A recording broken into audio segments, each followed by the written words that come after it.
fucking hate those fucking album reviewers. Fuck, man, why can't they just enjoy things? I especially hate Game and Platinum Yoshi. Hey, boss, what did you need me in for?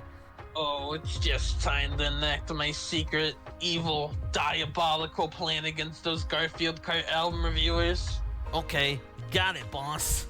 Once I'm done with them, Game and Platinum Yoshi will be brutally murdered. Bit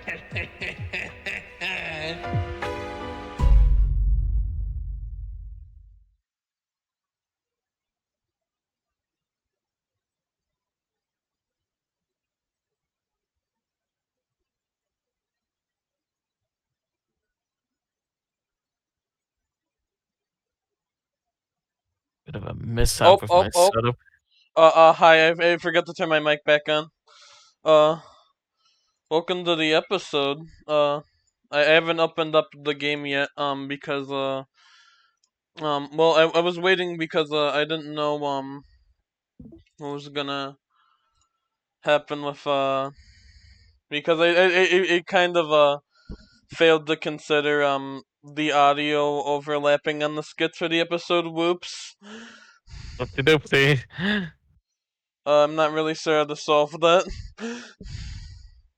Also, I forgot to screenshot my VTuber, so that's funny. That's what I was trying to say, but I realized I didn't have my mic on. Oh, lol.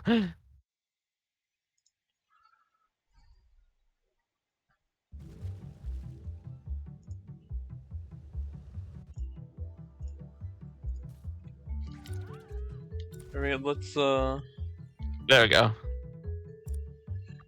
Yeah, I kind of I kind of, I didn't want to mention them in the episode, but I kind of failed to consider how, the game audio is gonna react with the actual skits. I think you can just mute the game before playing the video through the settings. That's really it. Alright. I have to open up Yeah. settings then. Yeah, just have it open, kept open and shit. Yeah. If it'll let me open it. I had to press app settings up in settings, that's neat.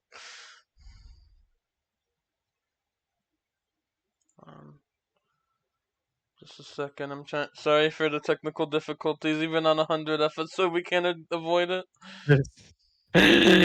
Yeah. Alright, it's good now. Oh, I can just click off the game actually, wait, to turn off the audio. I forgot. I'm so stupid. Oh yeah, I forgot that too. Yeah. Oh yeah, we're chilling. I didn't even have to do all that. Yeah. Welcome to Garfield Kart album reviews. The so word, nothing ever goes wrong. Yeah, nothing. What do you mean skits? We're just talking about music still.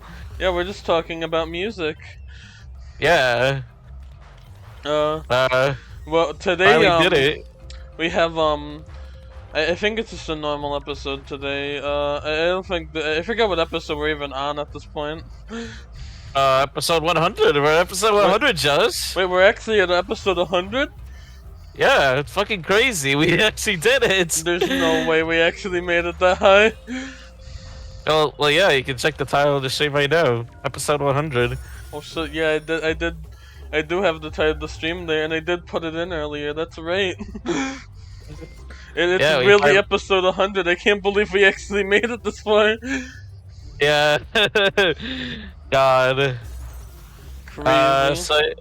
So yeah, last time on Garfield Content Reviews. Yeah, we talked about my extras for my for my artist, for me. Yeah. The Josh Greer extras, which are a bunch, which are like some instrumental collections. You got you get the Josh Greer instrumental collection, which is a compilation of a lot of my instrumentals. Yep. That I released prior, and then there's Funky 1 2 3 4 Part 1 P1, and yeah, and then there's the channel Leftovers, which were for the 10th anniversary. It's also a little compilation of some extra stuff. It's pretty neat, yeah. Yeah, except for the funky one, I don't like that one actually. Me neither. But anyway, moving on from that, we have way more important than that. Uh, I can't keep it in anymore. You know what we're reviewing for today, Martin? We're finally reviewing Cracker Island Super Deluxe. Yeah, it turns out we were wrong. It is actually real. Yeah. Turns out we were just super wrong. Tupac really did came back from the dead to feature on this. That's fucking crazy, dude. I know. I can't believe they got all these. They got like. They also got Daft Punk and One Direction back together for this. I can't believe it. Yeah, despite certain circumstances with both bands, but shit, I can't believe it. All of that for Gorillaz. It's crazy. I know, such a crazy crossover. We're so excited to just dive into it, man. Yeah, God, I can't contain my excitement any further. Fuck, dude, fuck. Oh yeah. We just have to hop in right this very second. Hold on, someone's knocking at the door here. Oh shit. Okay. Yeah. Oh yeah. You get that. Yeah, You get yeah. that. Hold on. Oh shit! It's the Alright. boss. Hold on. Oh shit. Oh god. What the fuck does he want now? What?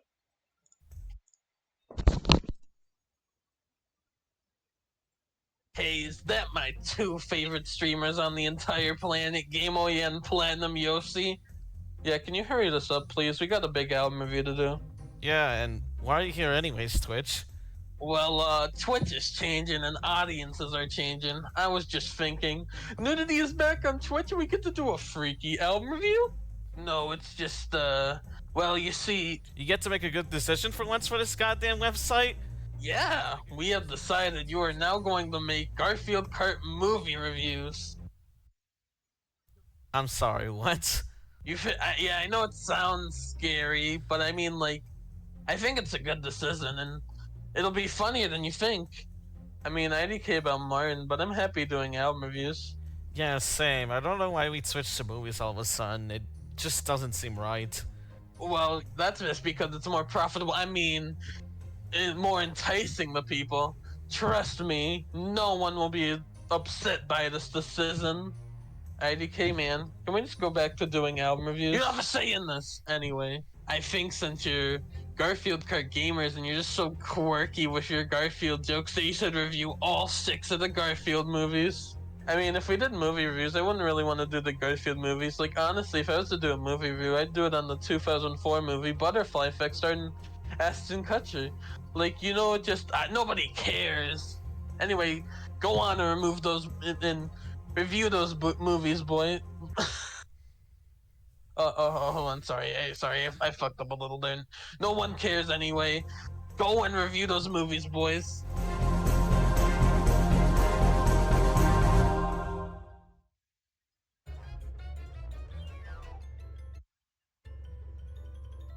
Well.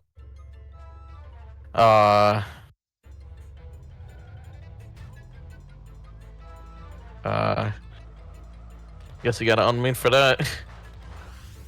Oops, I didn't realize I unmuted. Hi. Yeah. Well, guess that's the plan now. Yeah, I guess that's the plan.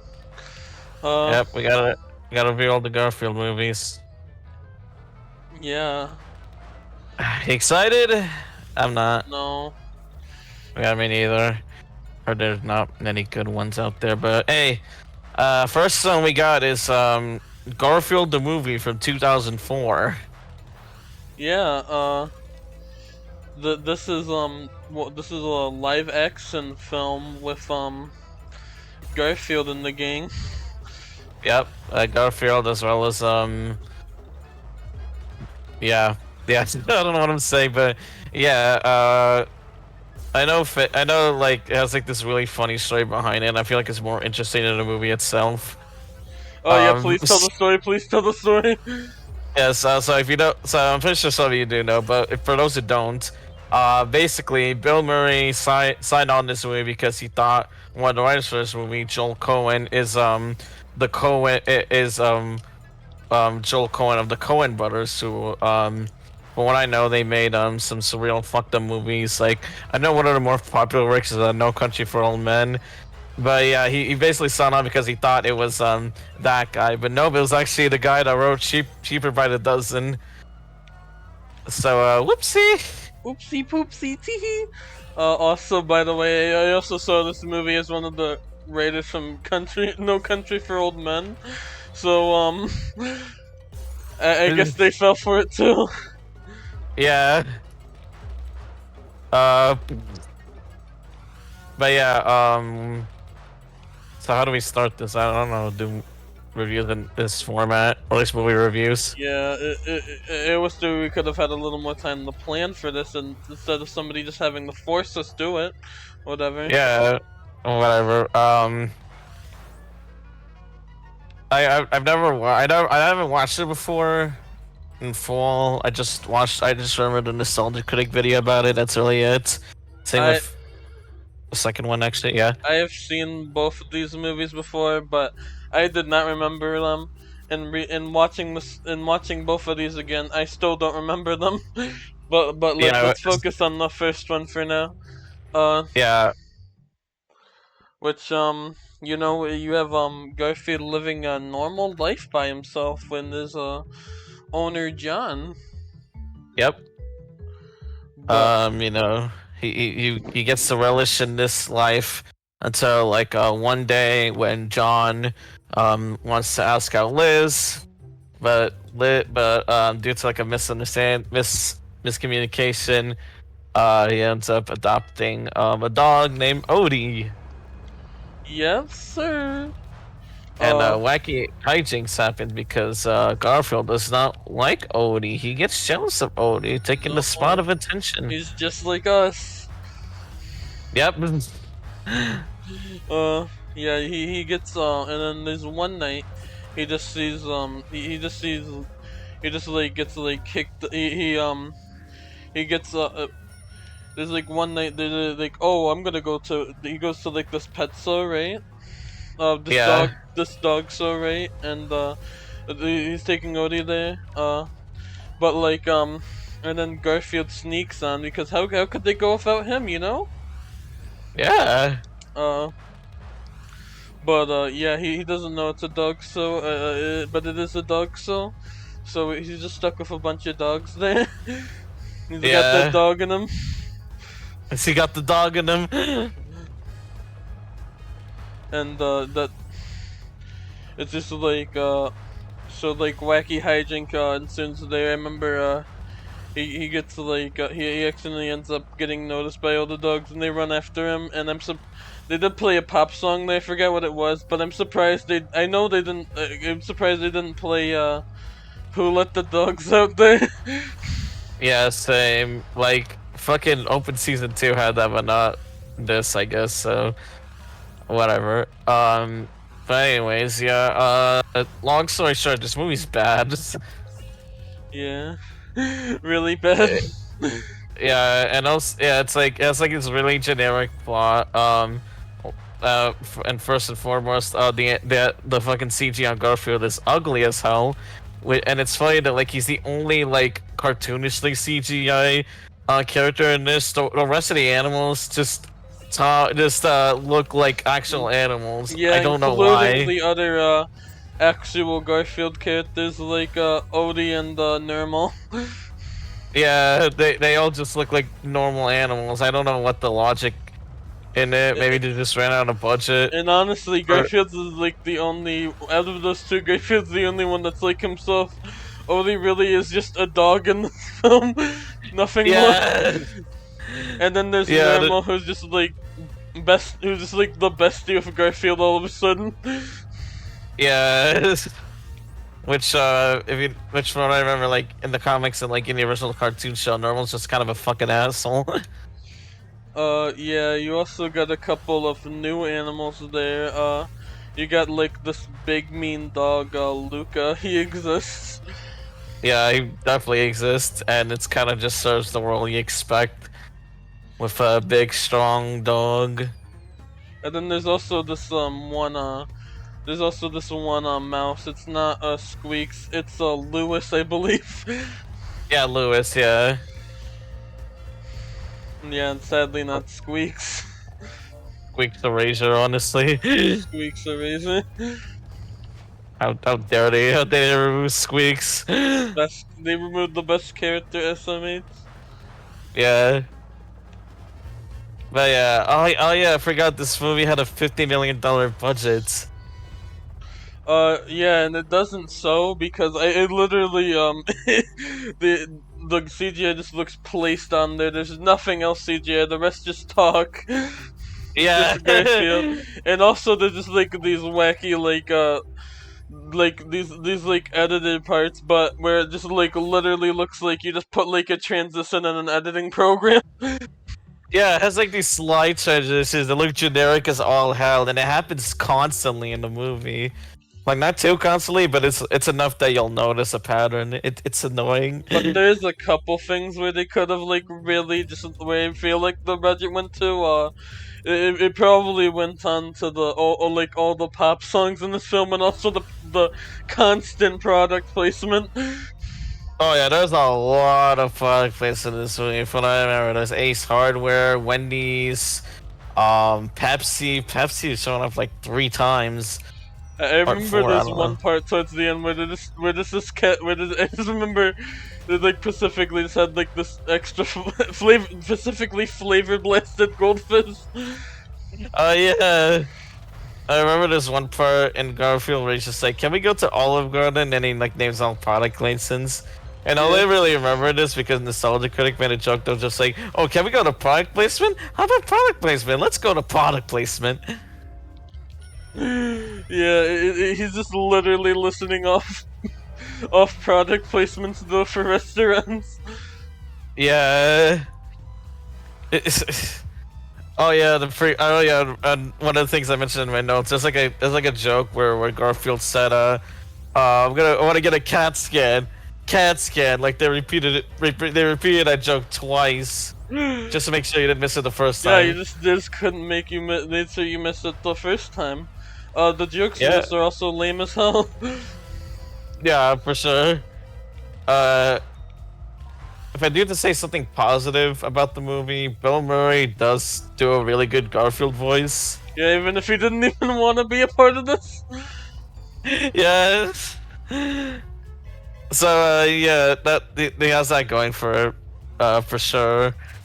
But other than that, this movie just kind of ass, and I forgot it also has like a comically evil villain. I can pretty much tell him was the villain the second he shows up. Yeah, let me continue the plot for this movie. Yeah. Yeah, we see they come back from the dog, so Garfield's upset. He accidentally destroys the house. Oopsie poopsie, and he gets kicked out. And randomly randomly out there, there's a random music number. Oh fuck! I forgot about that. Yeah, there was a music number that just happened out of fucking nowhere. It was a jump scare. I don't know why it did, but sure, why not? I guess. Yeah, why not? Why not? There's also but then yeah, after that he gets he gets Odie out for a second, and then he's like he decides to switch places, goes back in while Odie's out, and while Garfield's in there, Odie runs away. Yep. Cause he's fucking stupid.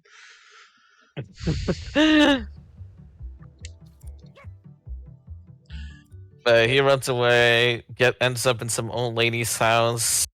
Yep, and then there's like the one of the guys from the pet zoo is just like, damn, that dog could dance. Let me take him. Yeah, pretty much. Like they pretended to be they pretended to be Odie's owner. Villain does villain things. I remember he pulled out like a shock collar, like a legitimate like fucking shock collar for Odie. Yeah, they put that on him when he gets in there. Yeah. But yeah, for Garfield, he's like he starts feeling some. I think he's like he gets told by his friends like, hey, you shouldn't have done that. That was like really fucking rude. Why the fuck did you do that, man? Yeah. And then rescue party happens with like John, Liz, and to some extent Garfield. But Garfield's on a separate path to finding Odie, pretty much. Yeah, he's just going his own way on this. Yeah. And then I think they like get desperate, run out of options. Yeah. And then Garfield's like gets the idea to like find like Garfield like sees a commercial with Odie in it. And Yeah. he's like, oh, I know, I need to find that guy. That I know his building. It's on the back of the cereal box for some reason. Yeah. It's so conveniently placed cereal box. It's so convenient. Yeah. And then so yeah, he goes to the place in the conveniently placed cereal box. He meets up with Odie. That's where the sock collar thing came in because he had to hide. They take him away, put that sock collar on him, and I remember he had to like escape through. He had to escape through. He ended up like escaping on top of like I forgot how, but he got on top of the building. He got like outside the window. He had to jump out and like he got pushed out. I think actually. My memory on this movie is super blurry actually. Kind of same, but if I remember, there's a part where Garfield gets taken to a pound, and there's like a dog I voice by wanted to Jimmy mention Kimmel. something before that. I just know after he gets like pushed out of the building, he just like lands in this big like truck full of lasagna, and it's like I just remember that because you're just like, oh no, he died. Oh no, his blood Oh is yeah, everywhere. like oh yeah. So then like I was fucking like crying, like oh god, it's a corpse. Yeah, And then after that, he gets taken to the pound. yeah, and then there's like that Jimmy Kimmel dog. But there's also one of the old cats and the evil villain. And I remember there's like this one girl that wants that one cat from the evil villain.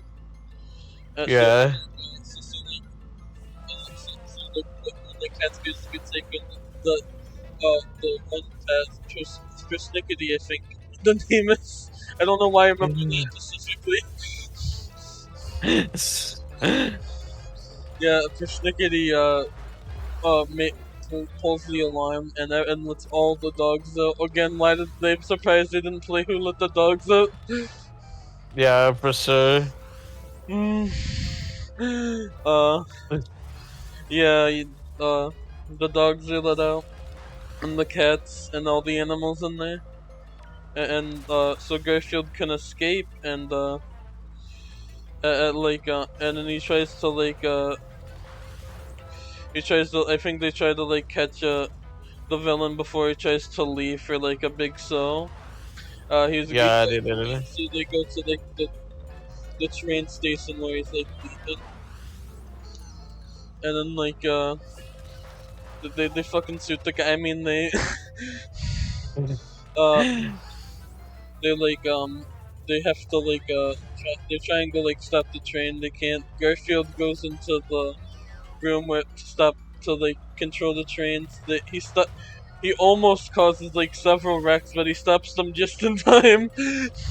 Yeah, well, that was actually kind of insane. Just almost causing like multiple head-on collisions. Yeah, so he finds the right car he rents the right train from that, takes it back to the station, and he gets reunited with Odie, but soon after the evil man finds him, Yep. and he's like, not so fast, bitch. And he like takes he tries to like take him back, but thankfully the animals he found from the pound were there. Yeah, they were just like very conveniently there, and then I remember they attacked him, and from the fucking angle, there's like a shadow angle in there that makes it look like he's getting mauled to death, but really he fucking wasn't. Yeah, no, he was not. It was sad. They just put the collar on him, and he got shocked and whatever. He starts doing flips, and also Oh yeah, that's John it. catches up with them, and he punches that weird villain man that tried to steal his dog. Yeah, like absolutely sucker punch. It was a big fucking punch too. Yeah, it was actually like a big punch. Like, it was actually kind of funny. What Yeah, the yeah, one actually unironically funny part of the movie. yeah.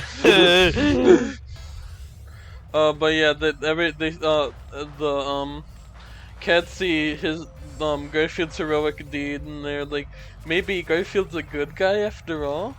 And yeah, things are Yeah. back to normal in the John house.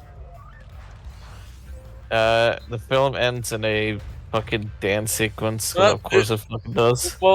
it's not even the fact that for me it's not just a dance sequence. It just randomly cuts to Garfield and only Garfield dancing. Yeah, like it's like they're just like fuck it. They just gave up, and that's what it feels like watching this movie. It just feels like giving up. Yeah, I sure hope they didn't make a sequel to it. Oh boy, they sure did. Yeah. Hold on.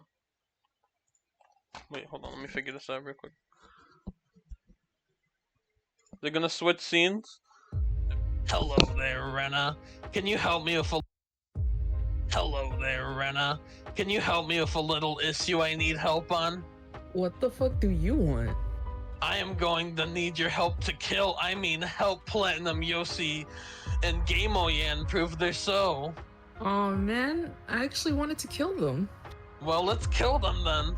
Alright, yeah, we can do that later. Well, I was kinda hoping to do that now.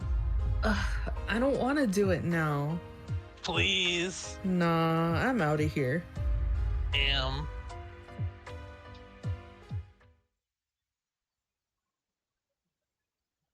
I forgot the. Oh, you're dead again. Somehow. Okay, hold on. There we go. Oh, there you go. I forgot to ask if you had any last minute thoughts on the other one. But yeah, they did make a sequel, Garfield: The Tale of Two Kittens, in 2006. I guess he didn't have any last minute thoughts. Oh right, Garfield the movie. Yeah, it was again really bad. I think I've said what I needed to say. It's like insanely bad. CGI, the VFX is horrible. Yeah. Yep. The next one's got to be better though. It really is. I mean, it has the number 2. That's better than the no numbers in the last film. But yeah, next one is the Garfield: A Tale of Two Kittens from 2006. This one I sort of remember, but not actually watching. I remember just seeing a preview of it in the Ice Age in my Ice Age 2 DVD, and I was just kind of weirded out by it every time I see it. Again, I've seen it before. I don't remember anything about it, and this did not help refresh my memory. Yeah, it is just as bland, if not blander, than the first one. It's lame as hell again. Yeah, it's pretty much like same style of things, except this time there's not as many pop songs and product placements. Yeah, which is a big shock, but yeah, again, it doesn't make it any better. So this one, from what I remember, it's basically, well, first of all, it's a Tale of Two Kittens, obviously. You got Garfield, voiced again by Bill Murray, and you have another one, I think it's just called Prince. Yeah, just Prince. Yeah, voiced by goddamn Tim Curry. One lives in the U.S., one lives in Britain, because British, she's a British prince. Because in that movie, the prince wants to, well, at least it was given the role to castle because I think some higher up there died or something, some relative. Yeah, and he's just like, let the cat rule. Yeah, basically.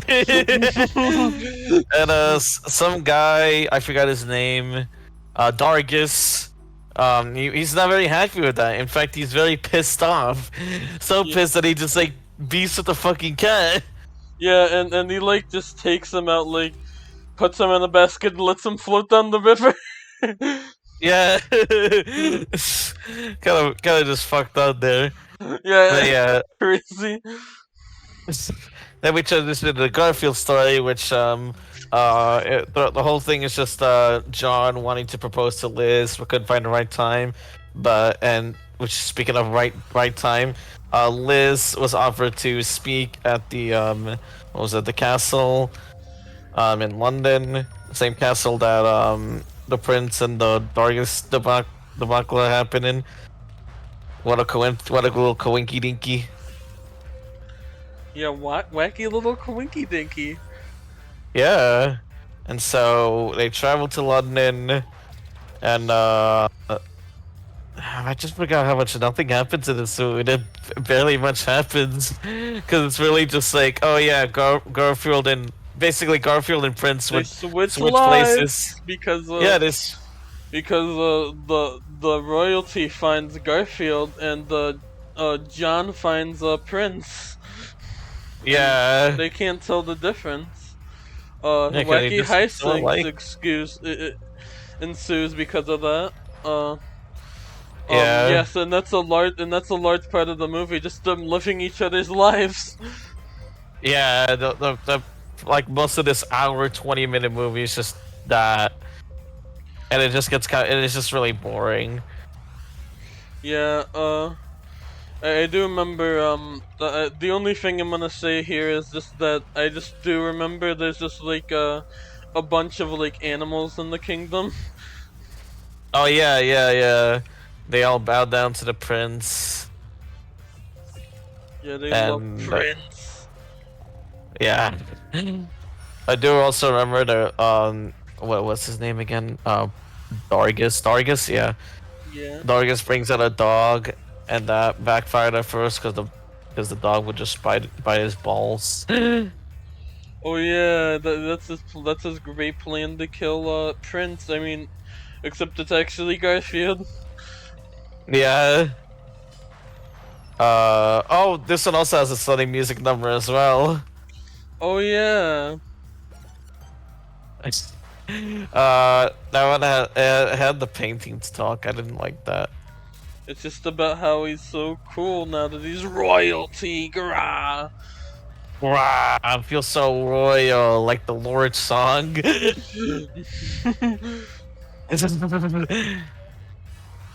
But yeah, what else? I have my notes with me, even though I just moved too well. Dargis gets his cock shield, that's why I put my notes. Oh yeah, his cock seal. That's slightly before like the big grand meeting of the two. It's not really that grand. Yeah. They're just like, we're tired of these lies, and they just so happen to meet back up. And they're like, Yeah, wait, we gotta do something about this Dargis guy. He's a bully. We gotta fight him. Yeah. I'm sorry, my mind's just wiped. So like the animals, so they like get all the animals to like try and stop the bad guy. And, Yeah. he reveals his true colors in front of everyone, Pretty much. and like and then like the authorities come in and they're like, we're going to jail. And right in that same picture, that's when John proposes to Liz. Yeah, in that same thing, it's like, okay, buddy. Crazy time. Crazy time. Like, he couldn't find the right timing there, and he couldn't pick a worse fucking time to propose. Yeah, and then after that, there's a pool party. That's Yep. it. That's the really film. There's less to say in that one because it's just It's just less to another offer. movie. Yeah. Like, now realizing after like talking about this, there's like less offer with this than in the first Garfield movie, which is actually insane to think about. But yeah, that's basically that. Like, I find this to be lame. I'd still give it the same score of 2 out of 10 for both. But yeah, this is just boring as hell. Like, holy shit.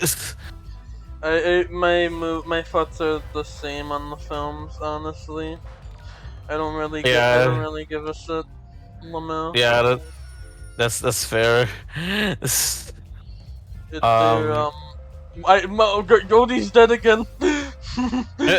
Odie's dead again. Oh no! Odie fucking died! No. But yeah, I was just saying. Yeah, they're definitely live action Garfield movies. Yep, they don't work at all, but that's really it. They don't work at all. Yep.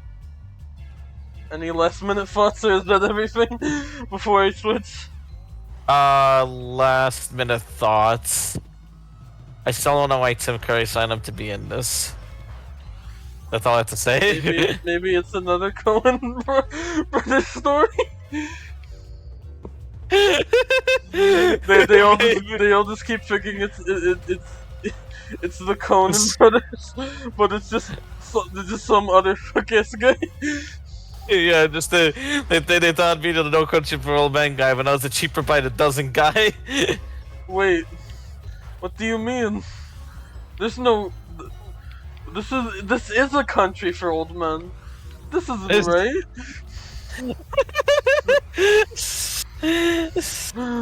But yeah, yeah. I think we did the album. We did the movies now. I'll let the boss man know now. Josh, I don't think we. Hello there, Renna.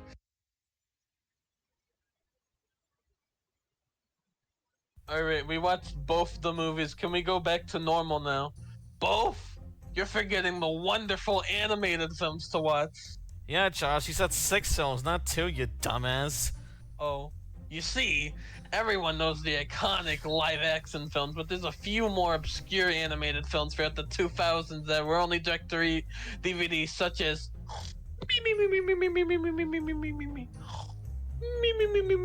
Man, I can't believe he made the Insomniac fall asleep. Or at least was an Insomniac, but...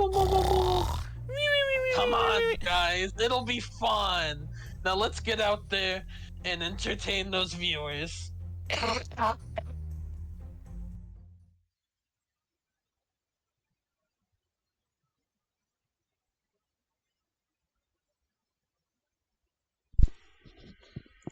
Or honk me honk me Oh fuck! honk Dude, Josh, wake up! Wake up! Wake up! Wake up! honk Wake up! honk Wake up! Wake up, man! We got the other Garfield movies, dude. Hey Josh, how the hell dropped the new album? I need to kill that motherfucker. I mean, what? Okay, good, you're awake. Anyways, yeah, we got the other we got like 400 movies to do, dog. No, we don't. I thought we did both of them. Yep, dude, did you not hear the boss? They got the animated films. Oh, I thought the that was just direct DVD a ones. dream. Oh, we still get more. Oh my god, dude. Yeah, but yeah, we got the direct DVD movies now before we get to the other cinematic one. It's animated. We're first starting off with Garfield Gets Real from 2007. Get real. Get real. Get real. This one I remember seeing the DVD promo, and I remember it looked like absolute dog shit. It looks so good. What do you mean? I just remember it was just like what Patchy the Pirate said, a cheap walk cycle. you got a very cheap walk cycle of Garfield with like a big bold text like covering Garfield itself, and then you just get the DVD of Gets Real. Yeah, you just gotta get real, Martin. Yeah. Like Garfield. For some reason, I can never find it on YouTube for whatever reason. As far as I can find.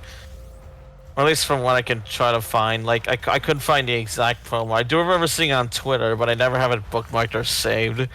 So if you know what I'm talking about, then you know. If you know, you know, Please. basically.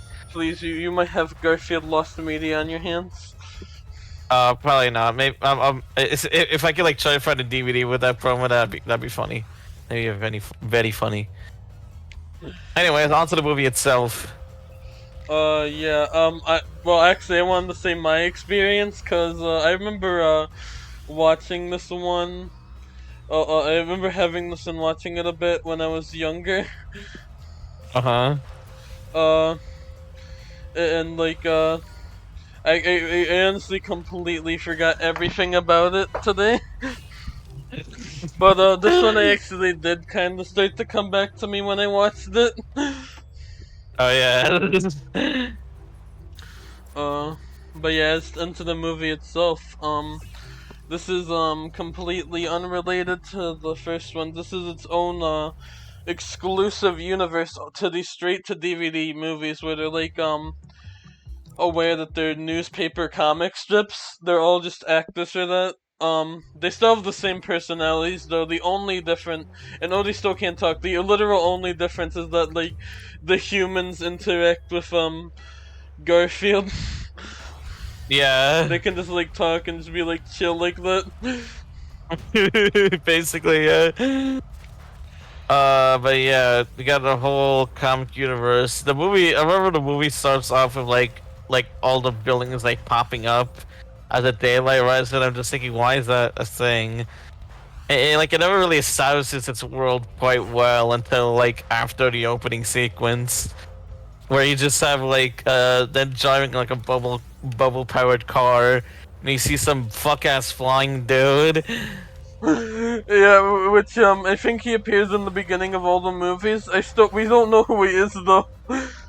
Yeah, maybe it's Jim. Maybe it's a character from one of Jim Davis's comics. I don't know. I'm not a big Jim Davis fanatic. I just know he wrote the Retro DVD sequels. Yeah. And I guess long story short, and spoiler alert, I guess he's not the best movie writer as he is a comic strip artist. He is not. But I have all that, and then you see like comics too, and we're just like, oh shit, yeah, it's a whole entire universe. Again, not really established too well. Yeah, you do get a whole bunch of characters which you meet with, like, these opening parts. Of course, you get the Garfield cast, almost the same as the live action, just swap Liz for Arlene. Yeah. And then you also got some other comic book characters. At first we thought these were like possibly other Jim Davis characters, but I like looked at the wiki for this. No, these are just originals for these movies. They only exist in these movies. I know they got a bear.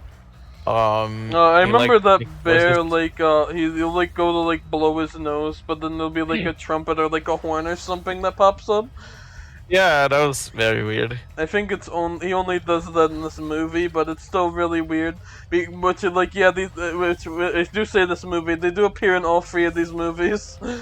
Yeah, they're like a crew basically, because he also had like the setup, the light guy. He was like a big boy. He's pretty cool actually. I kind of like him. I like the blob guy, and you also got his wife there. Yeah, Bob guy. I think Blob guy deserves better. Yeah, the big nose bitch. Yeah, they got like it's like some lady that has an accent. Yeah, I think he's just the lunch lady there. Oh yeah, I guess he is. Yeah. And then there's also a rabbit there. Oh yeah, yeah. He exists. He really just exists. And then there's there's this one woman. I remember when she came out, Martin said, "Why does she have huge fucking tits?" She fucking does. She fucking does. I don't know why she does, but she does. Wow, Martin, why is that your first thought though? No, I don't know. It's just kind of fucking there. Freaky Martin? Never mind. But yeah, I do want to mention though. Well, firstly, all of the three are by a different company, just called Pause Incorporated, which I guess it's like, well, yeah, it's like Jim Davis's company, publishing company, I think. And all three of these movies are directed by the same guy that directed the 1997 Spawn movie, and I find that absolutely hilarious. Yeah, that dude's this filmography in general is just insane, actually. Oh yeah, for sure. If you have time to like look up the director, I forgot his name, but like search up like Spawn director, go to his Wikipedia, and like look at his films. It's fucking it's a crazy nosedive. But yeah, anyways, again, it's not surprising that he's the one that directed this movie because the effects in the Spawn movie are also pretty fucking bad, especially when he gets to the hell scenes, which look atrocious. They look atrocious. Even for 1997, it looks horrible. So I'm not surprised that with the animation style here, which is mostly just very stiff and kind of awkward, I'm not surprised it's the same guy. Yeah, because all these films also look pretty awful, especially this first one here. Yeah, especially like the comic world, to try to differentiate itself, has like this cell shading to it, which doesn't seem Yeah, fitting. and it only exists in this film. They just go back to normal in the next film.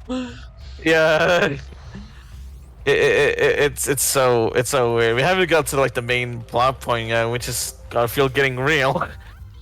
Yep,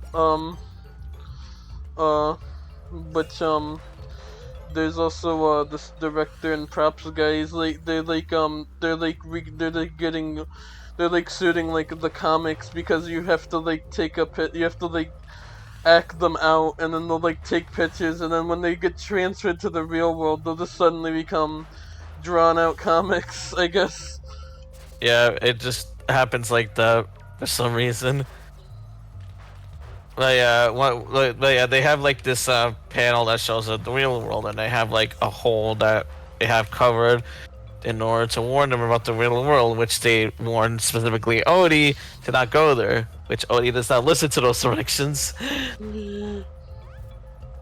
But remember, like, Garfield gets transferred to the real world because he saw Hot Black Sand, and Garfield really, really wanted those glizzies, like, so bad that there's like a whole ass fucking dream sequence sort of thing. Yeah, I don't. He just is like, I need those glizzies. Goes to the dream world to imagine about them. It's really weird. It is very weird. I don't know why that's there. It just kind of feels useless, to be honest. But yeah, he needs those glizzies, so he just like decides, I'm gonna go in the real world. Boom. Yep, and then he gets transported there. Yeah, then Odie sees a bone that he tried to hide a bone in there earlier. He's been trying to hide a bone. Odie's been trying to hide a bone this whole time. He goes for that bone. He also gets sucked in there. Yep. So, and then once you go to the real world, there's no going back. Yep. You can never leave. You're stuck forever. And that's kind of just most of the movie. Just like Garfield and Odie getting shoved in the real world, while meeting some like dog characters. Yeah, there's some like coolest dog characters that they kind of become friends with, and just the ones in the comic world, trying to get them out. It's kind of it sounds simple on paper, but like the way the film's paced just seems very, very confusing. Yeah, I also remember that there's just like with like at first, like before like the like comic book world like this goes for saving Garfield, they're just like reacting to everything. It just feels like you're watching like a reaction video, and it's like the part where like the reactor just pauses to say what he has to say. Yeah.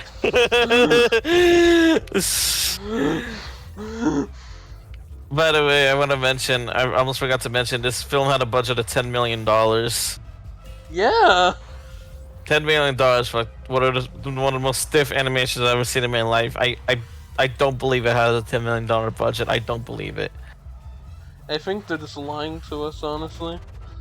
Yeah. You know, it's funny too surprised. because I think the reason you looked that up is like, man, this would have been made sense to be like the one that has live action in it because they literally go to the real world. Oh yeah, yeah. And then Like, they're that- like, that would I make guess, sense. and you were like, I guess they didn't have the budget for that. And then you looked at the budget, and it's apparently 10 million. Yeah, that like fucking jump scared me. I don't know why. But yeah, I remember there's also these, this woman with chihuahuas. They, constantly try to chase down Odie. oh yeah. But yeah, once they meet up with those other characters, you know, there's a lot of this like really slow part where they just like dialogue with them. They're just like, "Oh yeah, you're with us now. There's no going back." Yeah. There's one part where they try to go back when in those guys' watch. I remember I specifically want to bring that up because there's one part where they're about to get run over by a bulldozer in front of the newspaper trying to get back. Oh yeah. But yeah, there was one part, or at least later in the movie, where like Garfield gets the newspaper for Garfield gets canceled and shit, and they were looking for replacements. Yep. And I think Garfield only tried but failed. Why is there a beeping noise? Why does my Steam keep doing that? Stop doing that! Uh oh. It keeps happening every time I stream. Wait, what beeping noise? I think it's just playing through OBS for some reason, but every time I stream now, there's just a beeping noise that'll play after a certain amount of time. Damn. It keeps jump scaring me. I don't know why it keeps playing. I don't know how to stop that. But yeah, what else? Yeah, so they trained there. I think they failed, but then like two very, very buff dogs come in for some reason.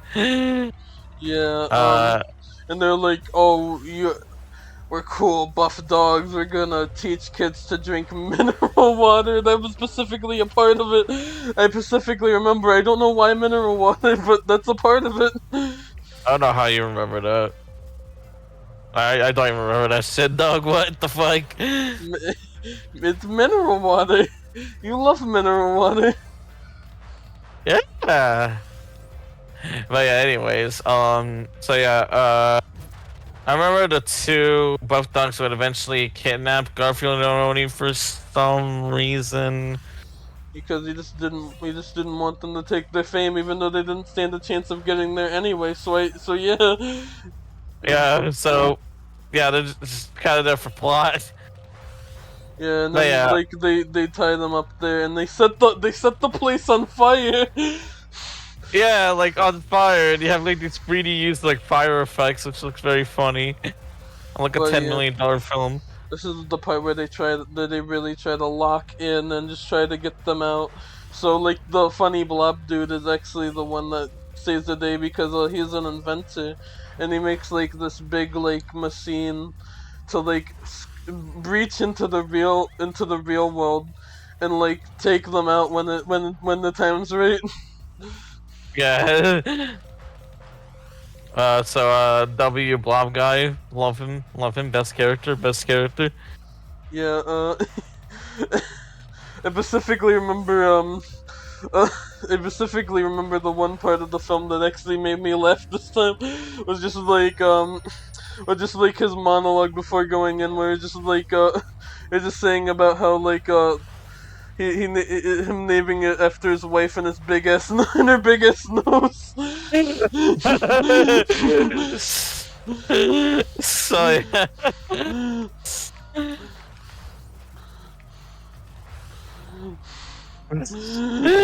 Man, that was a good one. But yeah, they go into the real world. They save Garth via. I remember they escaped via a minecart, like it's goddamn Donkey Kong Country. Yeah, that's how they get out of the building. I don't know why there was even a minecart there, but yeah. Yeah, and everything's well. Dance sequence. That's it. Yeah. Yeah. Yeah, this movie's not good overall. This movie is not real. I don't think Garfield got real. I think he got fake actually. Yeah. I I just it's like the worst thing about it, the more my brain just melts. I actually had some like very slight higher expectations for this, but it just kind of fucking just tanked the second I watched it. I really didn't have high expectations for this, and it was right not to have to. But surprisingly, actually, this is like the worst of like the direct-to-DVD ones. The next ones are Yeah. actually a little better. Yes. Overall, this is actually the worst one. It feels like things really do just happen for the sake of happening here instead of a coherent plot. Instead of like the last one being the live actions being like too generic, this one's like too convoluted. Yeah, they got like both extremes in one when it comes to this stupid orange cat. Yeah, which is crazy because I think this literally came out a year after the live action. It did. The second It live did. action, at least. It did, yeah. Yeah, so they really just took like a weird tonal shift for that. They really Yeah, got for both sure. extremes. For sure. So yeah, weird ass movie except for Blob Guy. Blob Guy my goat. Blob is Guy his the name, goat. I believe. Yeah. Wally the goat, for real. Any last minute thoughts for this one? I think it's kind of funny that like the DVD promo was for me was like more memorable than the entire goddamn movie. You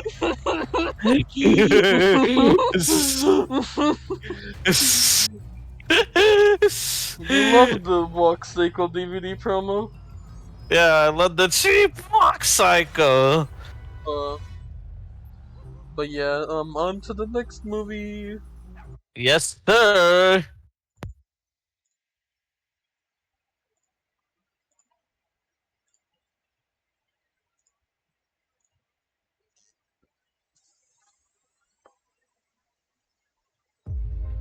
Well, welcome, Signy. How are you doing today? Oh, the usual. Well, we need your help to improve the Garfield Kart album reviews. Do I have to listen to Tally Hall? Well, I bet I have to listen to Tally Hall or some dog shit. I'm out of here.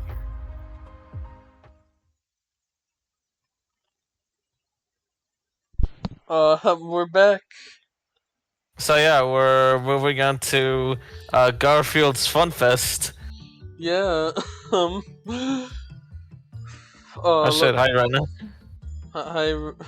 Hi, Rena. Welcome to the stream. We just got on the Fun Fest. The stream's going good so far. Yeah, the big bang on my theory tonight, Sheldon. So true. So true. So true. Right, Garfield's Fun Fest from 2008. I actually do remember watching this on Cartoon Network. I don't remember what happens in it at all, at least before watching this. But yeah, I have not seen this one, but I do remember for some reason having the DS game. oh yeah, I remember you told me that. Yeah, that's fuck. That's I didn't even crazy, know it man. was like a movie until like later on. Until way later. Yes. So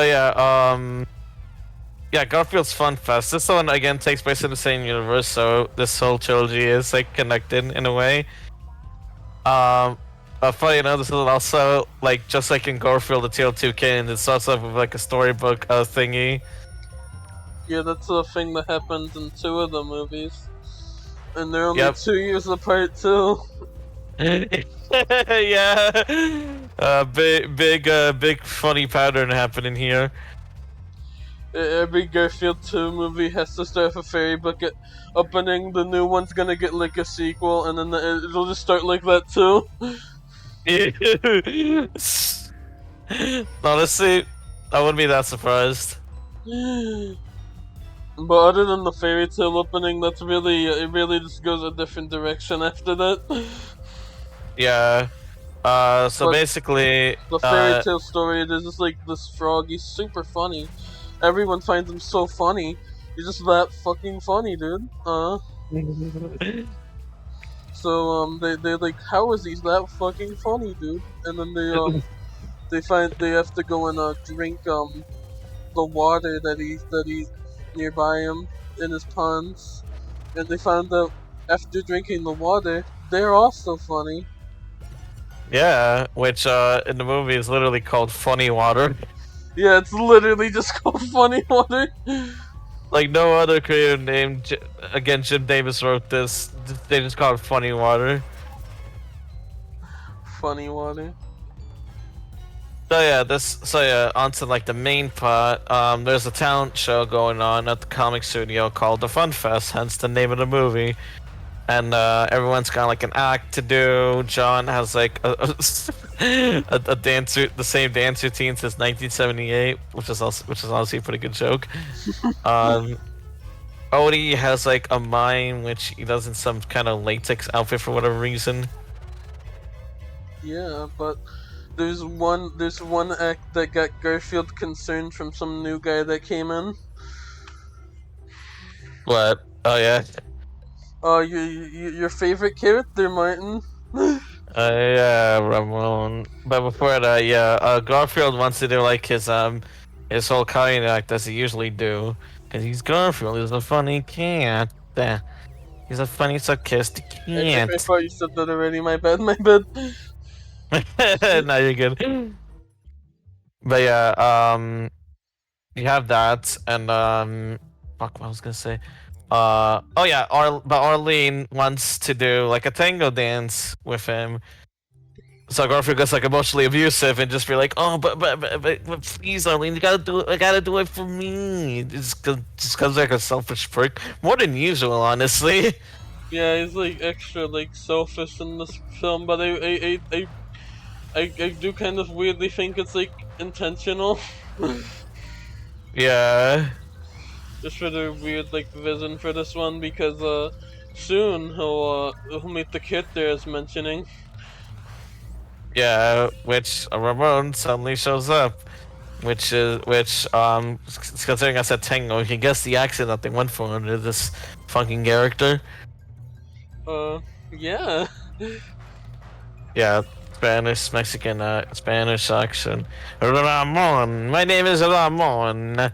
I am voiced by a white actor and cannot speak Spanish. Ole! Like, I've seen that so many fucking times, dude. It's actually really sick.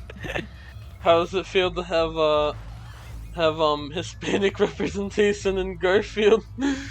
Bad. One being racist on stream, dude. They fucking again. They casted a white actor on this to play like a Spanish character, dog.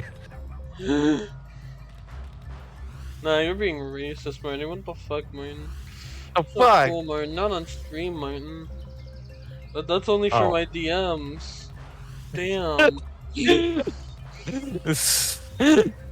But yeah, basically, Ramon cancel you. But basically, Ramon takes Arlene, and Garfield's very, very, very jealous of that. Even though he just wants to do a Santa routine, so I don't know what the hell the Santa was there. Guys, he doesn't like getting cocked. Yeah, and like, wait a minute. I actually don't like getting cucked. Yeah, and so basically, like Garfield is like destined to go to this funny water because like without Arlene to like do his like planning routine, he kind of blows. He just blows. Yeah, he's not that funny anymore. Yeah, so he wishes like the funny water in the magical in the storybook was real, because turns out the storybook in the beginning was like read out by Garfield, who I do want to mention is voiced by legendary voice actor Frank Welker. He does a really good job voicing them, even if the movies are not good. It kind of is like first time when I think of like Garfield. So yeah.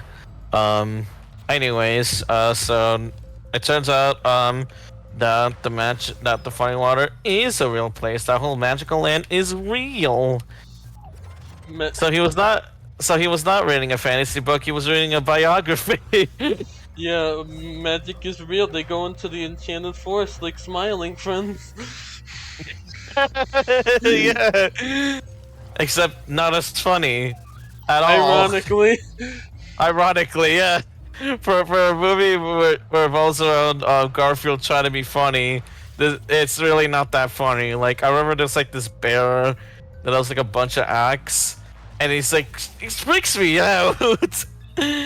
Yeah, there's like a lot of like people that basically the plot is like, oh, they find a bunch of wacky people on the ride, and they gotta try and like pass them with like lessons for like comedy and being funnier. Yeah. Which why would I use this? Why would I use this for that? I can just check my favorite red pilled anti woke channels for that.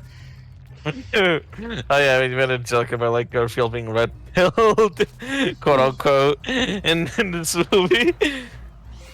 They can't just accept my red pilled comedy skits. Too many Just- people get offended nowadays. They're just too woke for my comedy style. Yeah, but like they keep running into people until they find this particular old frog. I sure wonder if he's supposed to represent anyone in the storybook there. So yeah, he's supposed to represent the main frog. That's very funny. Yeah, he's the main frog, the big funny frog, but he's now old as shit. He's old as shit. And meanwhile, while that's happening, they stage the Fun Fest, which Garfield was supposed to like be the lead act in, but Ramon takes his place obviously because Ramon's the bad guy in Lamau.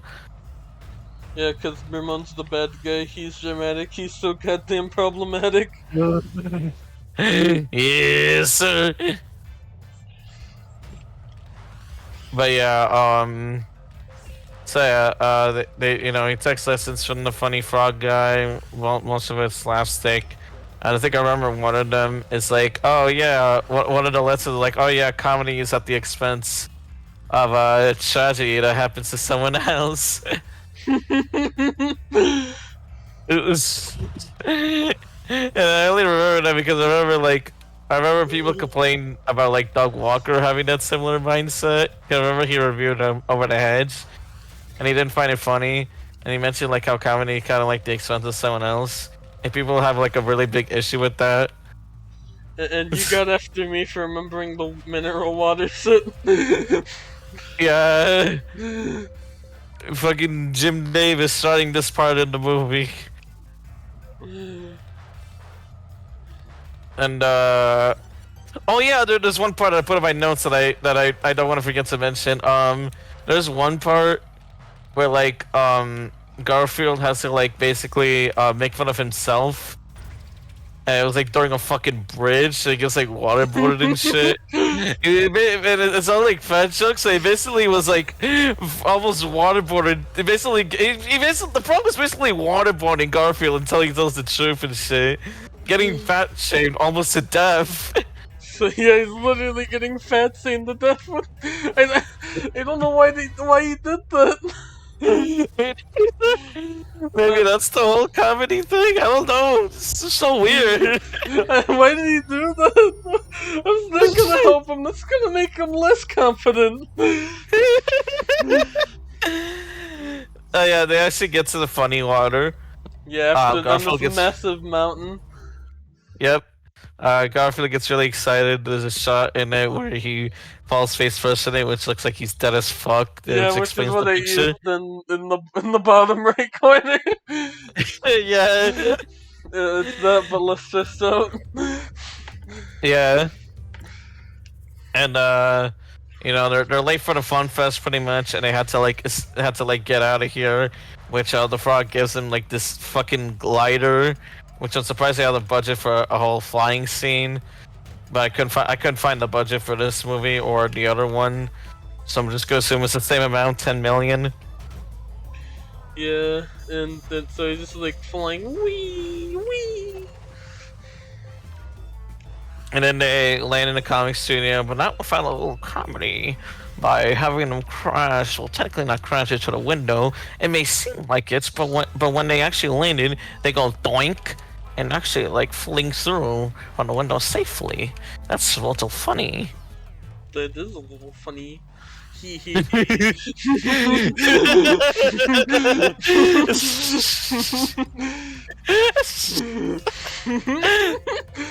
So yeah, actually, there's a part that just makes no sense to me. So Garfield, so yeah, he's late to the fun fest. Obviously, he talks to like this the lighting guy. I like the lighting guy; he's cool. But you got like this part where Garfield breaks the fucking bottle full of funny water because he stored some in there just in case. And he's just like, oh my god, I ran him out. And then the act with Arlene and Ramon shows up, and he just does nothing. Absolutely fucking nothing. He just gives up. Yeah, there's literally a part where he's like watching it for like behind the curtains, and he's literally just has the cuck stare on him. Yeah, like Garfield gets fucking cucked. Garfield's Fun Fest, more like Garfield's Cuck Fest. Yeah, and then after a while he just fucking walks away. He walks away. Yeah, he just walks out of there, where he gets caught by the one old frog guy. Yeah, and this one I predicted like 10 minutes before that part. So basically the idea is that the funny water is literally just water, and like the only way to be funny is doing it from the heart. No way, dude. I'm funny from the fart, dude. But yeah, that's the whole moral. You just gotta be honest with your audience. Yes, sir. Yes, sir. Also, I put a quote of what you said from the movie in my notes, where it just says, "Garfield, your black pill sense of comedy is not fucking funny, dude. Get a different act."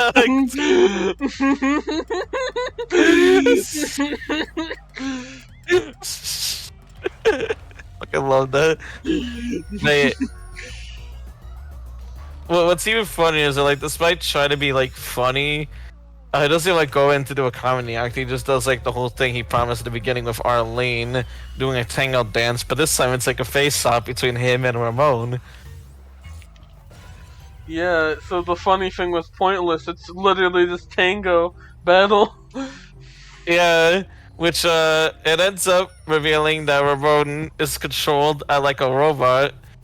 He just gets like mutilated live on stage. Yeah, he's just getting like torn apart. He's literally getting torn apart. Yeah, and then it turns out the whole reveal that Ramon is actually just fuck-ass normal the whole time. Yeah. So yeah, Normal's just a goddamn piece of shit. Which I forgot to mention, he was really annoying in the last one, like super fucking annoying. And now I got him where he's just straight up the villain. Yeah, I don't know why he did that. I don't know why he would do that. Me neither. I guess he wants to win the Fun Fest, but that's just taking it up a bit. Like, what? Yeah, that's just cruel, man. What the fuck? Fucking wild, dude. Like, so, I don't even know, man. But yeah, Garfield's Fun Fest is definitely like the most horrible one of the trilogy. Yeah, despite everything we just said. Yeah, despite like the whole baffling ending, it is pretty terrible. The animation's better, I will say, and the plot's more like well paced, but yeah, other than that, it's not really funny. And again, the ending was pretty baffling. I forgot to give the last movie a score, but I give it a 3 out of 10. This one I'm giving a 4 out of 10. It improved, yeah, woo, yeah. It improved, not by much, but it improved.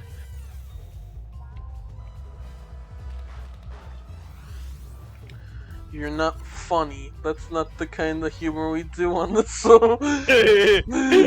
yeah, Garfield, that's not funny. Alright, it's not the kind of humor we do on this show. Any last minute thoughts for this section? when you take a desperate comedian with a society that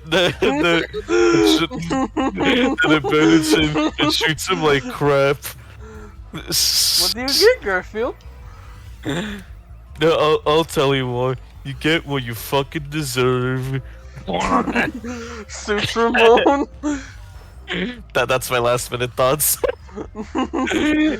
Wow, that was some real introspective last minute thoughts there. I know, right? Alright, on to the next movie, bitch. Alrighty. Wrong screen, bitch.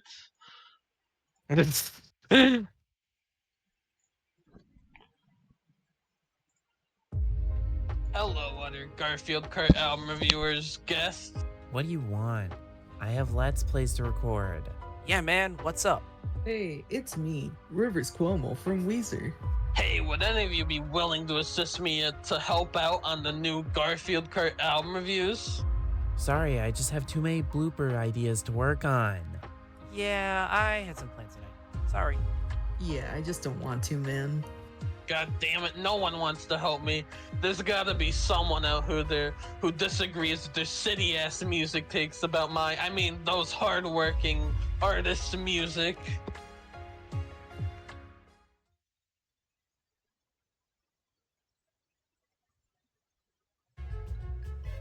So Next yeah, That's yeah, the the next next section. Me sneezing. so yeah, the next one we got is Garfield's Pet Force, released in 2009. Also, I just noticed what the text of the It's the new abnormal. the new abnormal. Yeah, if you haven't heard of this one, I don't blame you. I literally only heard of it when preparing for this episode. Same. I never heard this one ever, and for good reason. Yeah, this one is just completely forgotten, I think. Yeah, I think so, and for good reason again. I kind of forgot about it, honestly. Yeah, this is probably gonna be the sort of section. This is the most nothing of the nothing movies. Yeah, which is really funny because it involves a lot, because it has like this super hero team called the Pet Force, which is basically consists of like the Garfield crew, except they have hyper realistic bodies, except for normal or abnormal as he's called. Yeah, then you also get the other. Yeah, they each have their power. The previously mentioned abnormal can go super fast. Odious has a long tongue. I forget what Arlene's super version is called, but she has like freeze ray in her eyes. Yeah. And then of course there's the big one, Garzuka. Garzuka's a stupid fucking name. I can't lie. I wonder what Garzuka's power is though. Bazooka. I Oh, think I don't remember. He just shoots green hairballs. He's Oh, the yeah, big yeah, one, yeah. He just shoots green hairballs. Oh yeah, yeah. But yeah, at the beginning of the movie, you got like it starts off on this like alternate universe with Emperor John being like the ruler of like this planet Dorkon. yeah. And then there's also the only other non-Garfield character that gets an alternate universe version, but it's thankfully our goat Wally here. Yeah. There's Professor Wally in this. And Professor Wally is a new invention which can combine two objects and puts them permanently under your control, which he shows off with some random ass dude and a dog. Which Full Metal Alchemist Brotherhood reference? I'm kidding. that was terrible. I'm so sorry. Anyways, back to the movie. Yeah, it's I a should man, have it's a man, mentioned. it's not a little girl. Oh, you're right.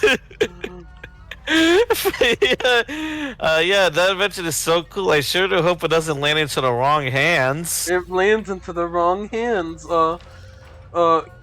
Emperor John's proposed spouse comes in and he gets married and they get married, but it turns out that the woman he married is actually evil and wants to control everyone as slaves, and she can do that with that device Professor Wally made. Yep. And it's basically an evil version of Liz, and it's the only appearance of Liz in this trilogy. There's no normal Liz, even in this movie. Yeah. That's the funny part. Liz just doesn't show up. He doesn't show up except for as an alternate universe version. Yeah. So basically the villain corners like the other Garfield Pep Force friends, except for Garzuka, who escapes, and with the machine decides to go to the comic universe because there's like matching DNAs found with Arlene, Odie, and Normal. Haha, convenient. And basically he travels to the comic world, which now we see like this whole multiverse sort of thing with comics, I guess. Yeah, but it also makes it really surprisingly complicated. Yeah, because I thought with like the rules of the first one, there's like all like the comic character in it. And so she said you have like a superhero type thing that crashes into things in all the movies.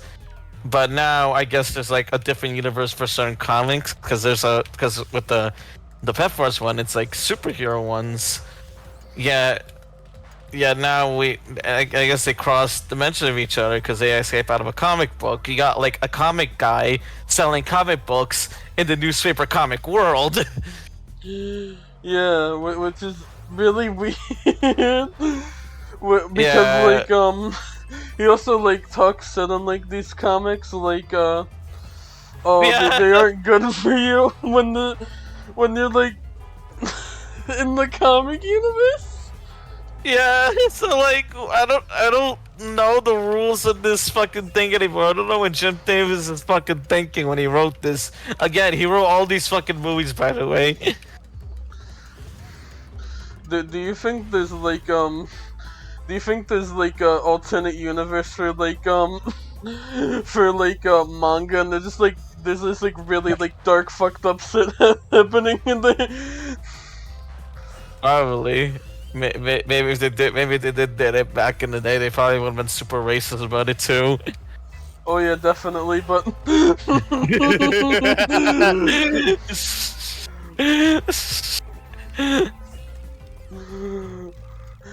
would have had all the dumb stereotypes about anime and shit in the 2000s. Oh, absolutely, dude! It'd be so fucking annoying. It'd be so... But anyway, back to the main film. Garzuka goes there. He meets up with everyone. Yeah. Garfield, he just gives the precious diamond he needs to protect, because there's a precious diamond he needs to protect. I forgot to say that. Yeah. And then he also meets up with Normal and Arlene to give them superpowers. Yep. So they drink some syringe, which actually gives them the exact DNA they needed to transform into superheroes. Crazy. But it takes some time, so he needs to protect them until then. Yeah, which I forgot to mention with the whole comic book thing. Normal is a big fan of the Pep Force, and he notices all the things happening in the Pep Force comic is also happening in the world that they're in until they got here. More questions? Yeah, way more questions than answers. I don't know why. And before Garzuka shows up, there's this panel where it has all them staring at the comic, and then Garzuka staying behind him. It looked pretty fucking creepy. He's right behind me, isn't he? Yeah. So I'm trying to remember. Yeah, Oh, there's a smile section in the studio where there's a they new- just where they get high, yeah, basically. and And then- yeah, it's just a normal day at the studio, but Garzuka's there instead. Yeah, and I think the rest of the movie is just like all like superhero stuff. I don't remember it all to do it to like. Garzuka gets abducted by the villain bitch, the evil Liz. Oh yeah, I yeah, don't yeah. think Garfield's going to the. I don't think the game's going to the screen. I think we're gonna have to close out. Oh crap, yeah. Fuck. But yeah, Garfield. What was I saying? It get distracted. It's he got abducted. He got abducted by the evil bitch. Yep. And they're like, trying to like, get that diamond out from him, which he put in his lemonade cup, and he at one point the alternate universe version of Wally's just like put my monocle up on the window, so he uses that to burn the ropes off so that they can escape. Mm-hmm. Meanwhile, Garfield just going for the torture devices like normal because he's a cartoony character. He can just do whatever the fuck he wants. Yeah.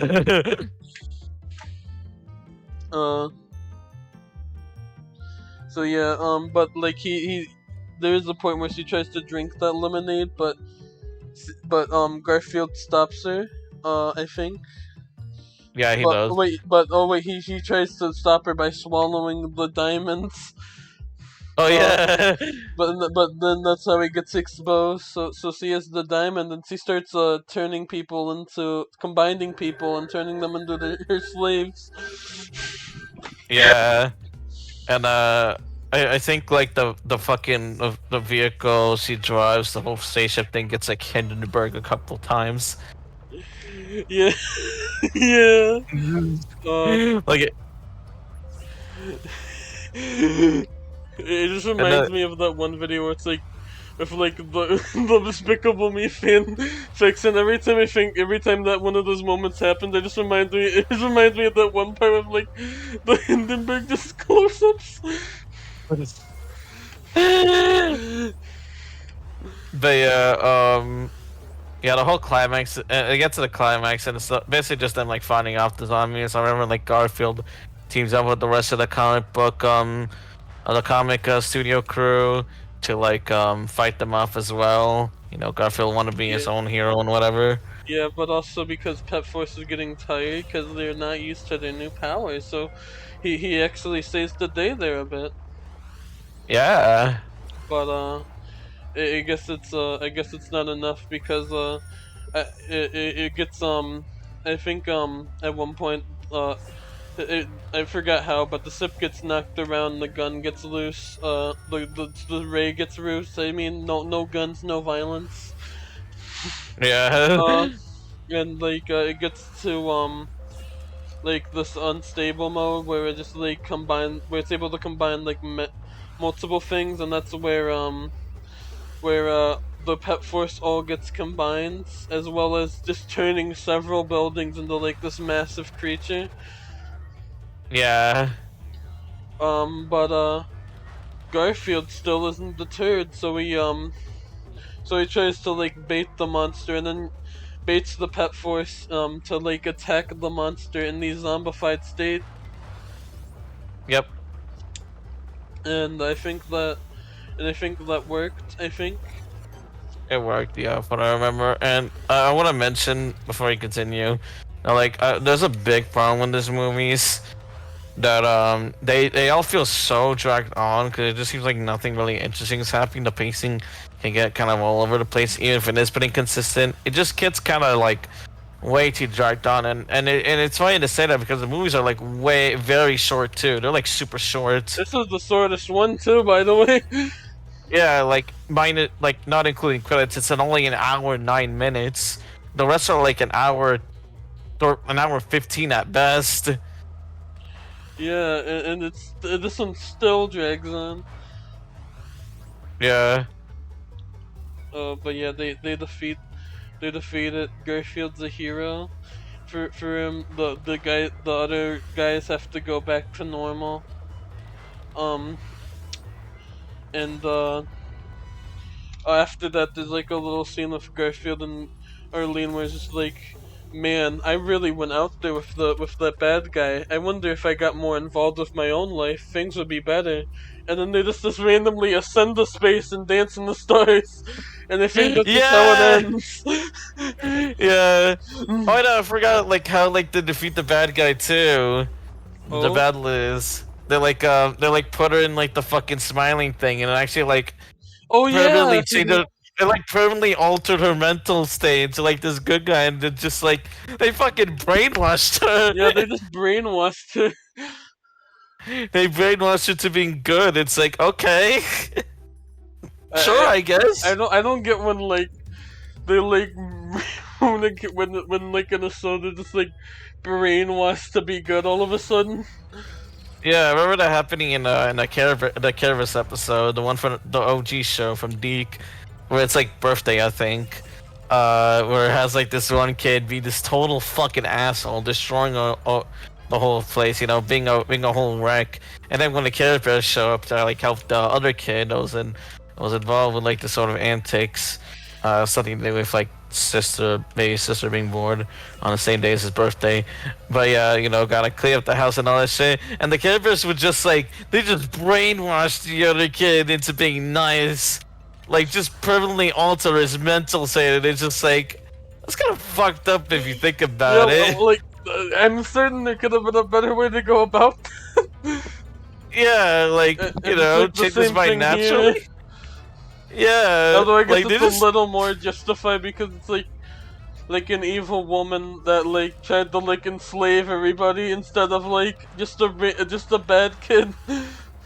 yeah the Garfield one is like what you said, more justified. So yeah, I wanted to mention that just in case we forget. Still goofy though. So very Also, I goofy. think this one has a post-credit scene.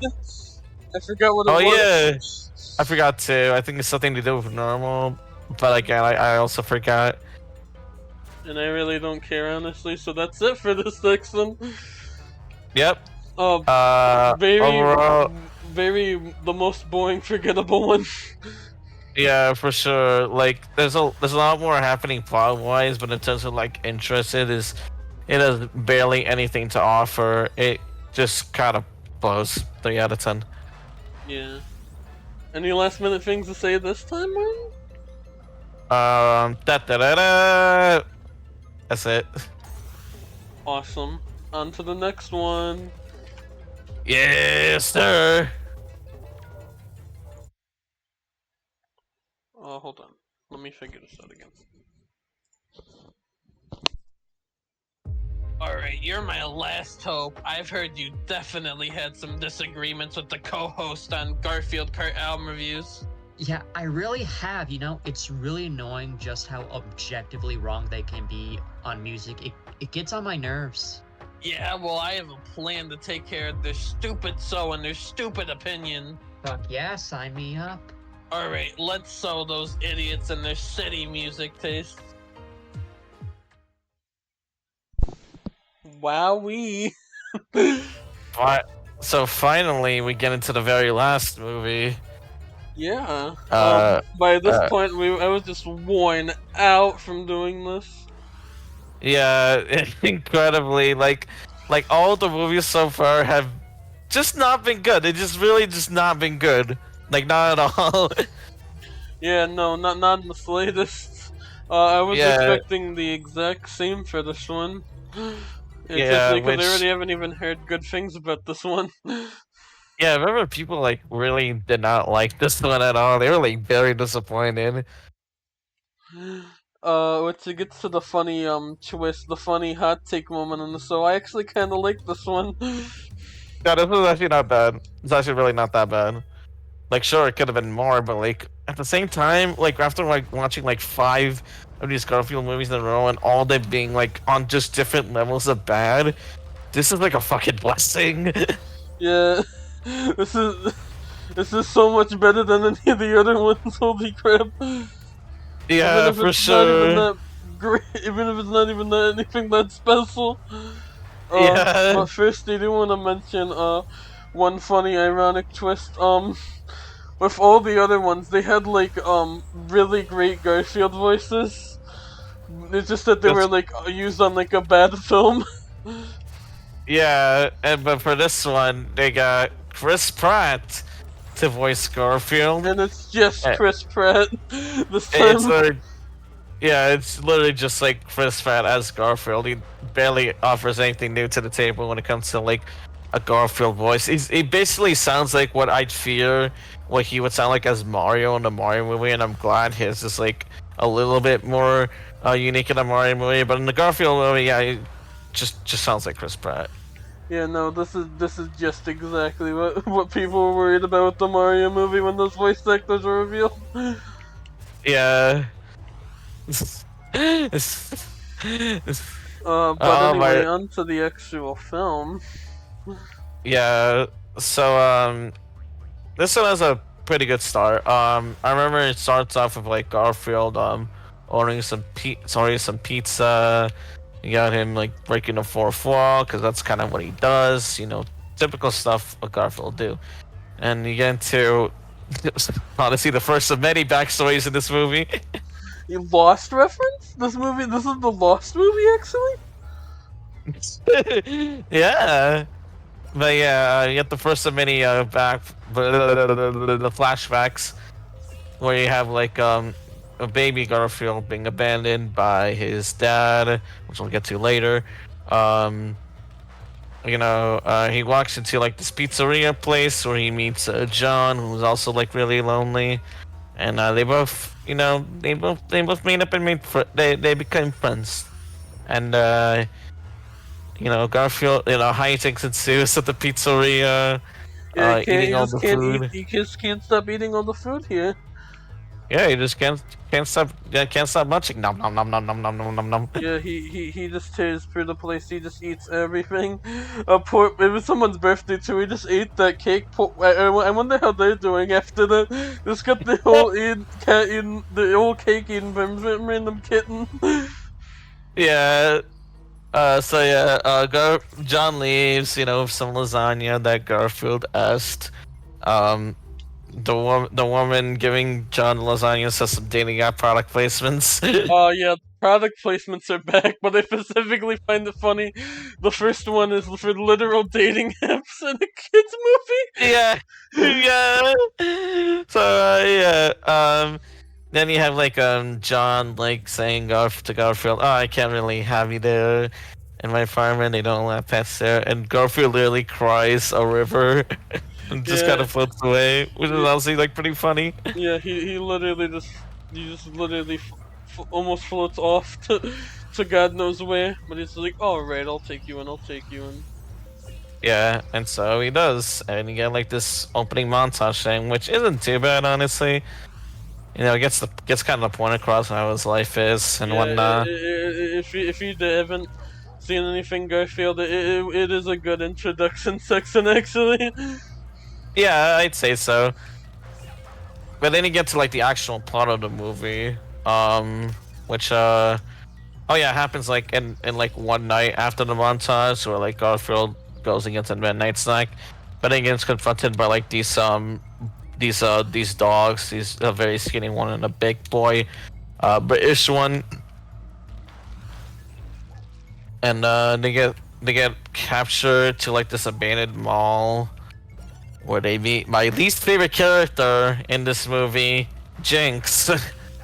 Yeah, but before that, they do get rescued by Garth's dad. Yeah, whose name is Vic.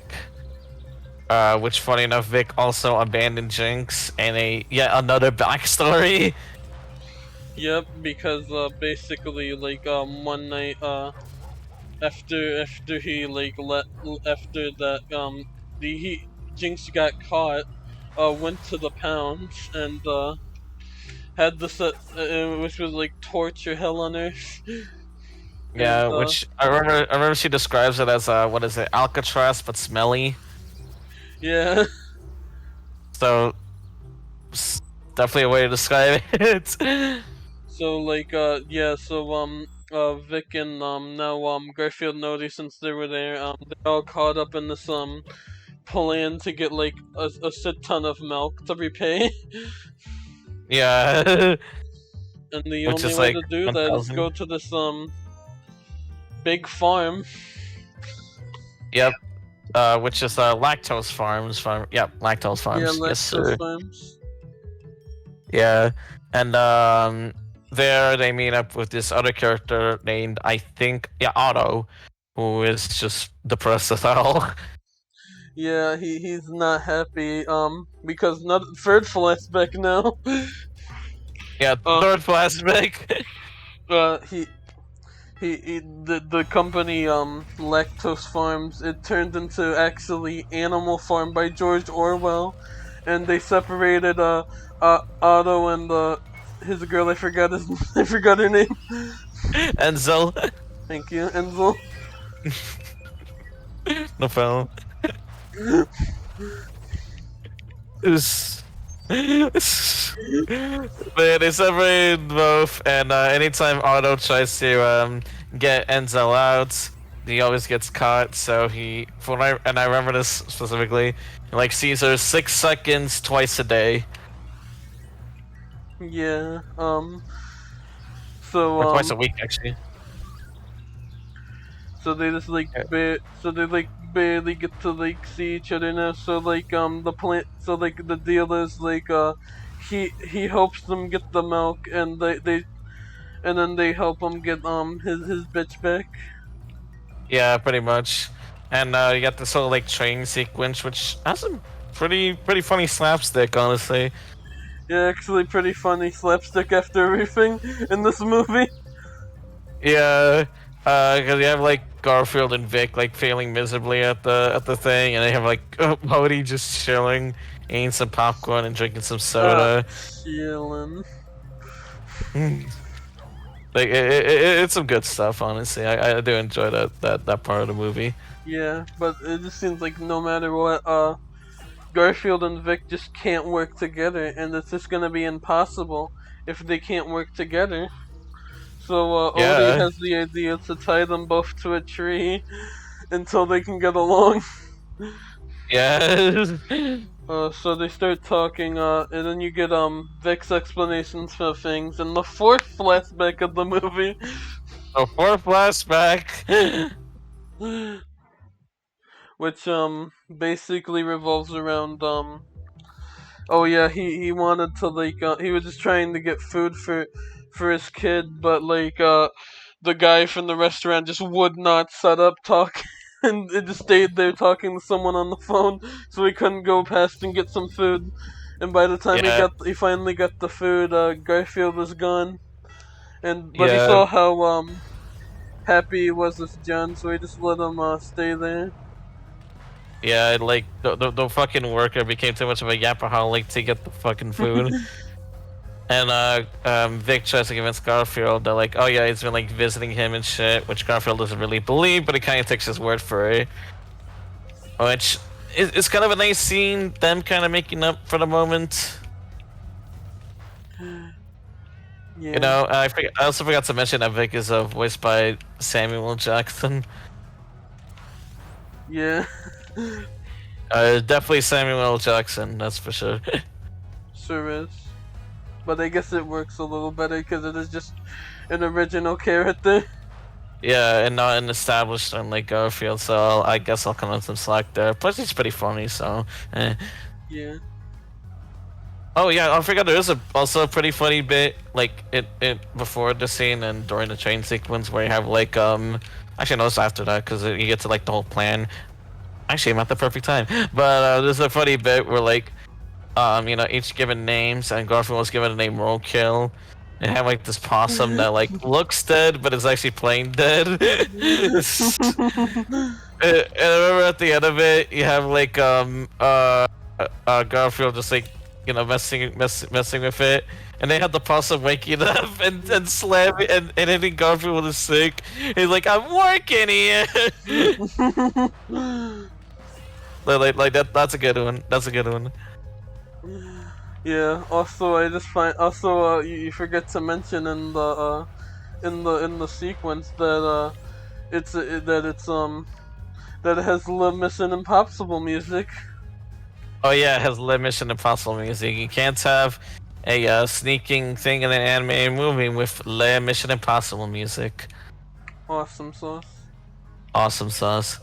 But yeah, they basically go with the plan, which didn't really go successful because I think they were meant to avoid the pine cone, which is the big cheese making thing, but they actually got into the pine cone. Yeah, straight into the pine cone. Yeah, which just into like this whole like escape sequence with like the cheese grater, which is pretty well animated and pretty fun to watch. Yeah, it's a silly shit. And like this movie just has a lot of silly shit. Yeah. But then they get caught by like this worker because like Jinx like fucking basically snitched them. Yeah, can you believe it? I can't believe that Jinx is the bad girl. Yeah, me neither. Oh, by the way, I want to mention too, not only is Jinx annoying, but she also brings the pacing down in the film quite a bit.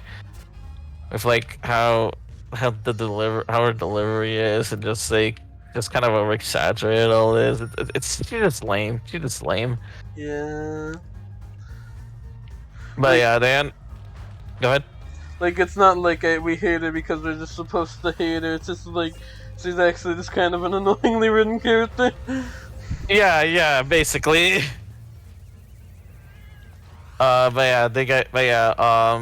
Vic abandons Garfield again because they get caught by the security guard, and actually, there's a funny part. There's a funny thing like the security guard said what she just said. Jiminy Davis. I like that.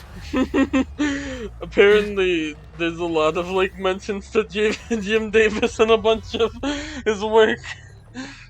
Oh yeah, I think I remember the Garfield show has where it's just like Jim Davis. Yeah, that one Twitter clip, Jim Davis. Jim Davis.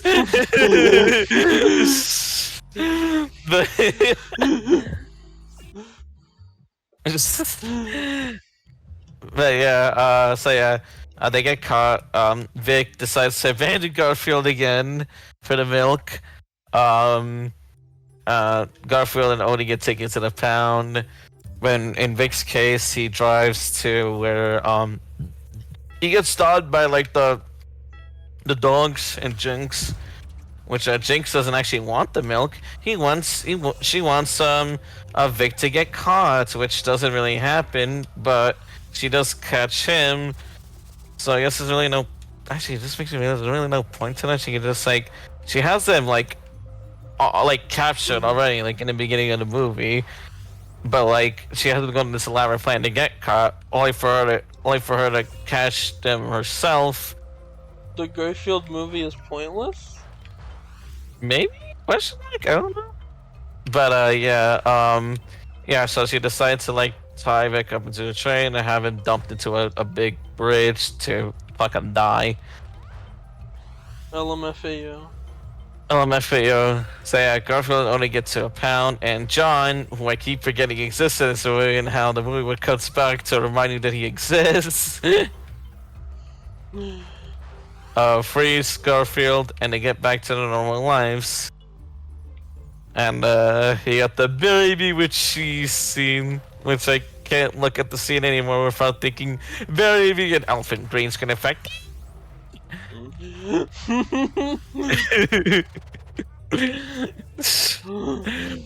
This bury me an elephant green screen effect. Bury me an elephant green screen effect. But yeah, after that, before he eats lasagna, he sees the same oak tree that Vic mentions. Which after getting to the oak tree, he noticed that like, oh my god, Vic has been watching him this entire time. That's crazy, man. Yeah, And with that revelation, he gets to rescue Vic, which leads to the climax of the film, which is honestly the best one of all the films. Which is not saying much, but I don't know. It's I can still say it. Yeah, it actually is a pretty nice climax with like oh yeah, big train. They gotta like try and get Vic off of there and so he doesn't die. Yeah, like you have like Otto there to help, and then you have the slapstick going full circle. Cause I remember there's one part where Garfield gets like ping pong to the train by accident, but then like in the climax he actually did it on purpose, which is pretty cool. You also have him like order like 1,000,000 fucking pizzas and other stuff from the pizza restaurant. But that's also because like Jinx gave the restaurant a 0.5 star, and that's what sets off Garfield, which I also find funny. Yeah, also Odie's dead again. I don't know when he died, but he's dead again. Oh. I don't know why there's a consistent glitch happening all of a sudden. It never did that until like last episode. Now it's doing it 3 times. Odie, no! But yeah, so yeah, the climax is pretty fun. Like like this whole train thing, they Garfield saves Vic and all that shit. I think Jinx ends up getting more and more pissed off, and like I forgot how, but like I remember like the dogs like start to become on Garf and Vic's side again. Yeah, that was because they were like before like they got thrown off, they were like kind of like reuniting, which they said this where they just kind of like this just doesn't feel right. I don't think like we can morally go through with this. Oh yeah, yeah. They got like a fucking moral dilemma about that. And Jinx just starts to like berate the 2 dogs constantly. Which considering this is Jinx, it was really annoying. Yeah. Like don't Which do I'm them glad like that. Which I'm glad the big dog shuts her up, and turns out he's not actually a British dog. He only does that to make Jinx happy. He's actually New Yorker. That's honestly really funny. Yeah, I like that joke. But yeah, he's actually a New Yorker, and Jinx decided to kick them all out of the train instead. Because, everybody betrayed me. I'm fed up with this world.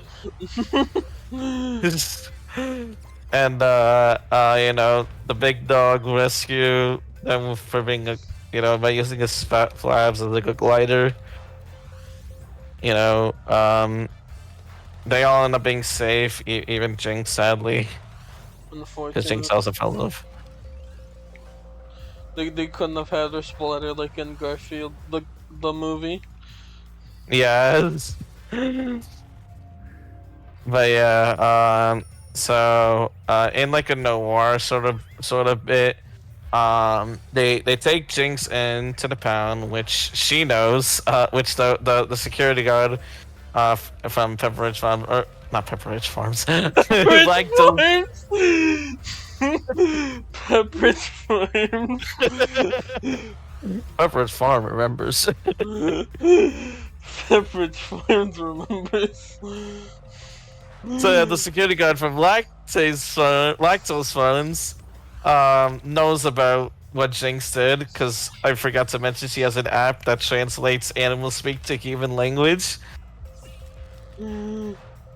That's how that happens. They take the Garfield and friends take Jinx to custody via trench coat method, and so and also Otto and Ethel meet up again. Yeah, and there's like this awkward like scene where it's like romantic scene with like the one song. No, one song that's just like yeah, that song. Yeah. And then like it gets like freaky. He like fucking like does a big push, and, like a big kiss push, and it's like what the fuck? Freakful. Freakful. And yeah, You know, at the end, Garfield and Vic decide to live together with John. Garfield needs some slop. And then Vic's like, wait a minute, I actually like slop. Nom, nom, nom, nom, nom, nom, nom, nom. Yeah, me slop. And then you got the ending montage, which has product placements from Walmart and FedEx within like 10 seconds of each other. Welcome back, Ren. Welcome back, Garfield, the movie 2004. And yeah, just has this whole ending montage. Normal makes an appearance. I fucking hate Normal. I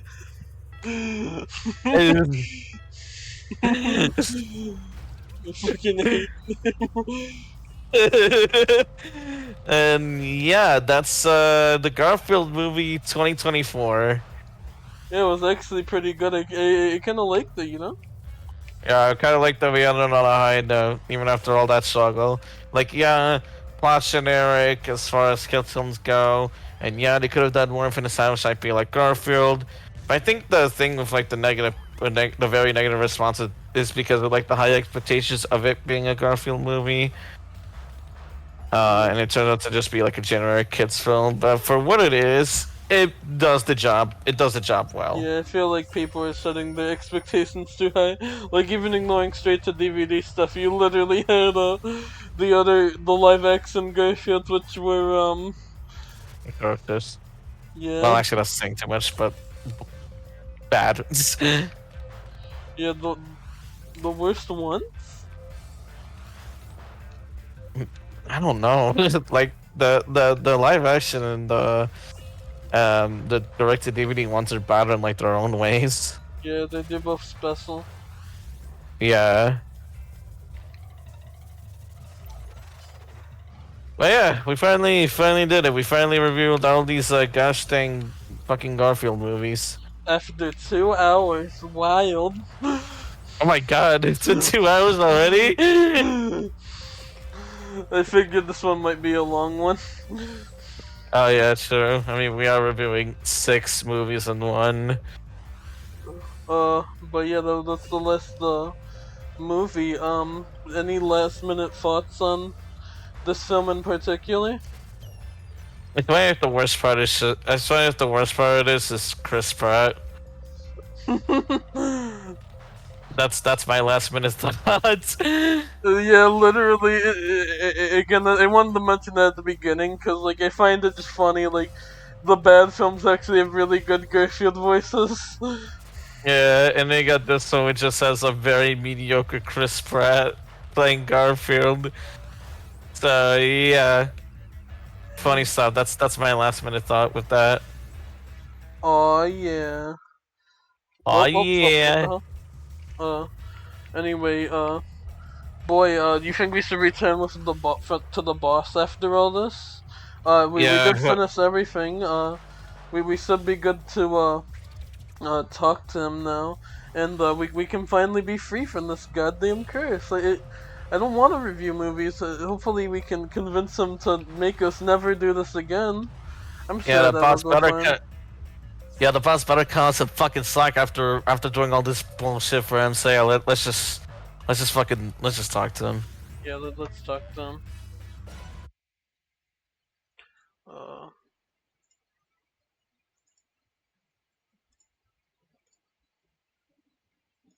Alright, we talked about those stupid Garfield movies. Can we go back now? Yeah, I'm sick of talking about that stupid orange bitch. Come on, guys. You haven't even looked at the 13 Garfield TV specials or the 4 seasons of the Garfield Show and the special for that, Rodent Rebellion. No, I think we're good. We're gonna go back to album reviews next week. You want to do the re-review of the Golden Casket? Sure, why not? I mean, I definitely talk about that other than Garfield again. Hey, people, aren't you gonna care about the Golden Casket? They aren't gonna care. No one's ever heard of that album. Do you want to make money? I mean, your fans happy? I mean, I want to make our fans happy, but not at the cost of what makes her so special. I don't care. I am mandating you only review Garfield shit from now on. I mean, if you really want to do an album, we could talk about Garfield's very own album. Am I cool or what? Dude, why do you want us to talk about Garfield so bad? I just think it fit well for your quirky style and your silly little soul. Dude, just because we got Garfield in the name doesn't mean we have to do everything Garfield related, dog. But look at all those other guys with Garfield-based personas. Like Quentin Reviews. Don't you want to be like Quentin? I'd rather die, actually. No, I definitely don't want to do anything Garfield related. Well, then I can just kill your soul. Well, if you're gonna be like that, then you might as well. You might not want to do that. Oh yeah? What are you gonna do about it? Well, we've got you surrounded now. Make more Garfield content or I will kill you both. What the fuck is going on now? What do you want from us, man? We're just trying to make her a fun little soul. Well, I haven't been very honest with you, with who I truly am. You! Wait, what the fuck? Even I ate Tally Hall. Fuck this, I'm leaving. No, you are not. I have been watching you guys for a long time now. I have seen you try to reveal what I've done to everyone and how shitty my music is. And I'm afraid that it cannot go on like this no longer. And I'm gonna fucking kill you. Are you ready, Martin? Hell yeah, dog. Look around you. There's city musicians all around you. I love 12-year-old girls! I'm a fucking weirdo. Look at my quirky aesthetic. Life sucks. Wah wah. I'm the bad guy. I'm dramatic. I'm so goddamn problematic. Well, there's one thing that we got that you don't, Mr. Holly, and that is an interest in little kids. An interest in what? Wait, no, that came out wrong. What I was trying to say is I don't like kids. Oh, okay, good. Dude, for a second I just thought you succumbed to the shitty artist man. They were really trying to make us into their mindset. Oh my god, dude. Nah, don't worry, we good. Okay, good. Nice. Thank God. Anyway, we have the power of friendship on our side. What is it now? Dude, I was recording a Let's Play. I was recording a song. We gotta fight Joe Holly, the city band of city musicians. Who? Joe Holly, you say? Yeah, we gotta fuck him up. Who's with me?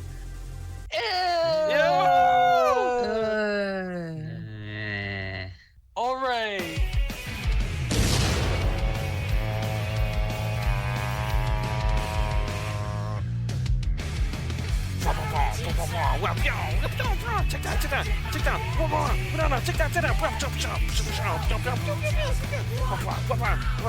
My power. To fight a battle. Oh no, he's running for a big attack.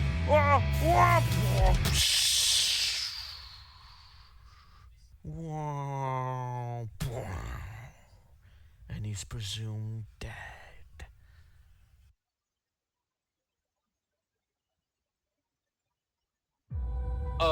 Where the fuck am I? Hello, Game-O-Yeah. It is I, Game-O-Yeah. But I'm Game-O-Yeah. And why are we in this Tally Hall themed room? You love Tally Hall, remember? They're your favorite band. The fuck are you on? I fucking hate them and their pretentious ass music. Dude, you literally love them, remember? They're so similar to the other free bands you listen to. If you're trying to fuck with me, I'm really not in the mood. I'm not trying to, flip with you. I'm just trying to make you remember what you've been missing. I know what I'm missing. I'm missing kicking Joe Holly's ass out there. No, Game-O-Yeah. You miss having that music that fills your soul with happiness. You miss being able to enjoy music for what it is instead of having to tear down every other album you see. You miss being able to express that creativity you desire because you don't want to be seen as Tally Hall or whatever. Whatever you're trying to do now, it's not working. You don't get it, do you now? I blame that gosh darn Modest Mouse, always so negative and depressing in their music. Hey, you have no right to speak on Modest Mouse, you Tally Hall fan. Oh, I think you're the Tally Hall fan. You might have forgotten it now, but I'm you, at least. At least before you, learned about, bad taste in music. What do you mean I'm you? I'm you from the past. Don't you remember you're a Tally Hall fan? Don't you remember how much they inspired your own music? Don't you remember that the cover for your Josh Greer EP is just a ripoff of the Good and Evil cover? Oh my god. It's all coming back to me. Look, I'm different now. I'll never be like that again.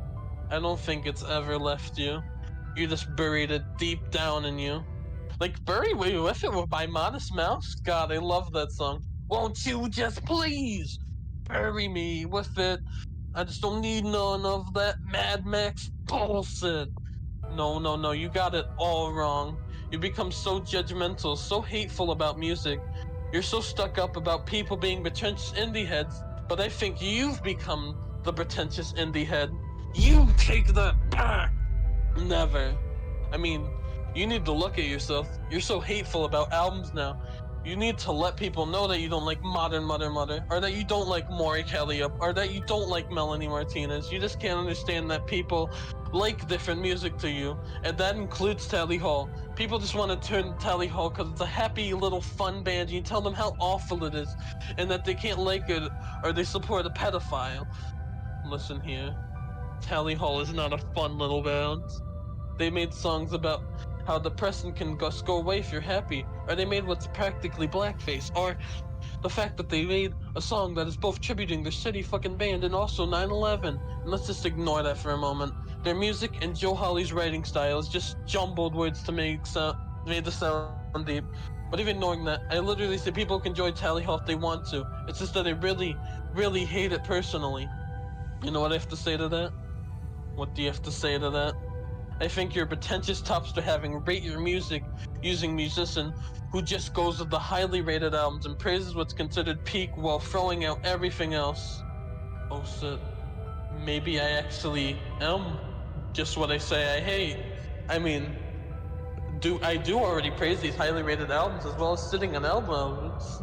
And maybe I just hate Tally Hall because it's considered cringe right now. Maybe I'm just bullying random kids and teens for being able to express themselves with music. Maybe I'm the bad guy. Wait a minute, my Rate Your Music account got permanently suspended, so I'm not a Rate Your Music user. I'm gonna fucking kill you, old me. Ouch! Owie! Oh no! I'm fucking dying! Owie! Owie! Owie! Ha ha ha! What can you do now? I mean, killing me is probably gonna create a little time paradox where you don't exist. So you just don't exist now. Nuh-uh. I don't think it works like that. Ow! I'm dead. Hey guys, it's me, Gameo, yeah. I have literally 1 million views and my videos are so cool. Have you seen the new How Many Noises Can I Make in a Minute? Hello, me. Do you know where the exit is? Yeah, just go down the hall and make a left by the third door over there. And you should be able to find it from there. Thank you. Oh, oh god, the cringe. I can't take it. Oh, it's too much. Ugh. Wait, I can just remember my newer memes.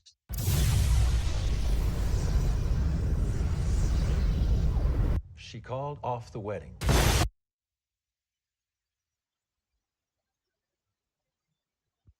Hey Martin, I'm back. What did I miss? Oh, Lana, actually. We're almost done beating him finally.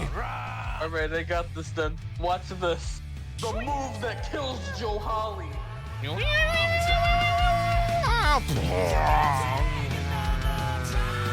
Doink. Oh, fuck, he killed me. Ouch. Owie, owie, owie. There, that takes care of it. Dude, you got a move that kills Joe Holly, and you waited until now to use it? I guess I just forgot about it. Tee.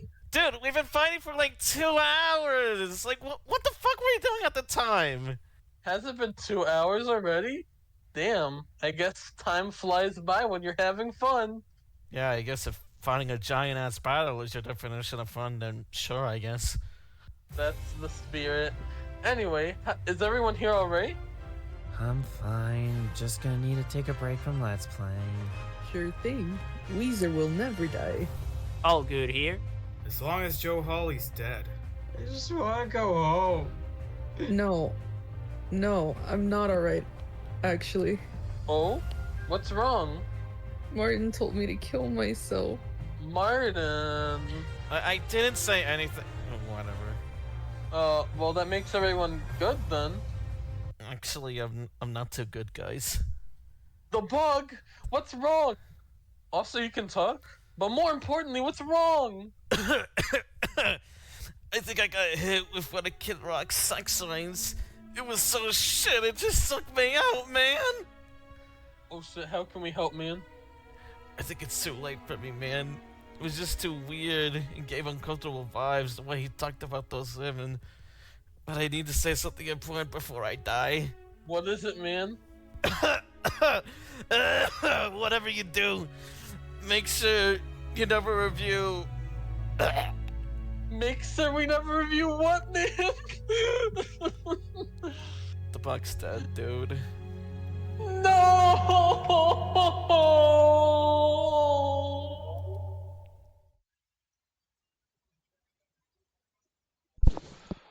Martin, hold on. Let me fix you. So anyway, the Garfield movies. The Garfield movies. So yeah, it's 5 out of 6 of them are really bad. Yeah, a lot of them really, really suck. Yeah, like, there's only I can't even call like the anime ones decent because they were just like big fucking slogs. So you really only got one like pretty decent movie. Like it's not great, but it's way better than the rest, which are just different levels of bad. Yeah, like I do kind of like the last one actually after everything. Yeah. And even if it isn't like the greatest thing, it's still like it looks like amazing compared to everything else. Yeah, like animation wise, it's like the best. It actually looks competent, and it's really the best in most regards. Yeah, true, but yeah, it's like more charming than the rest for sure. A plus for effort. A plus for effort for sure. But yeah, that was a wild ride. We really talked about all the Garfield movies. Yep. I watched them all. I decided to rent them instead of going to Yo Ho Hora because I don't want the player to suck ass. Though at least like the CG, or at least the direct-to-DVD ones are free on YouTube. Yeah, that's true. Cause I do remember him just straight up. It is funny having to spend like a total of $14 at least for this. At least the others were free, but yeah. Yeah, I do have to spend money. I was actually considering like for this episode getting the DVDs for them, but I didn't have the money for that. Maybe I'll get all the Garfield movies on DVD someday. Should I actually? Do you want them? That's a good question. Do you really want them, Martin? Maybe just a newer one. I do own all copies of Super Size Me. That is true. That concerns me even more. I still don't know why you did that, dude. I still Honestly, really don't know why you did that. I don't know why either. I cannot cover Vigasius other than it just sounds funny to do. Is it really worth it though? Yeah, kinda. You're not supposed to say yeah. I mean, it's pretty funny on all of them. So. You say, I guess there's no convincing you out of that.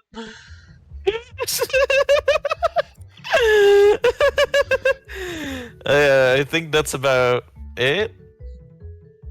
Yeah, I don't leave yet though, because I do just want to say some things for like the 100th episode and after everything. Alright. Thank you all for this massive journey. If you're here after the longest episode of the 100 episode series. I thought the end of the year one is the longest one. Like I think that was also 2 hours. Yeah, I think that was like I want to say it was like 2 hours and like 12 minutes. I think so, yeah. but we're at like 217. Oh shit. And we're also probably gonna go. We're pretty still have a little bit more to say. Yeah.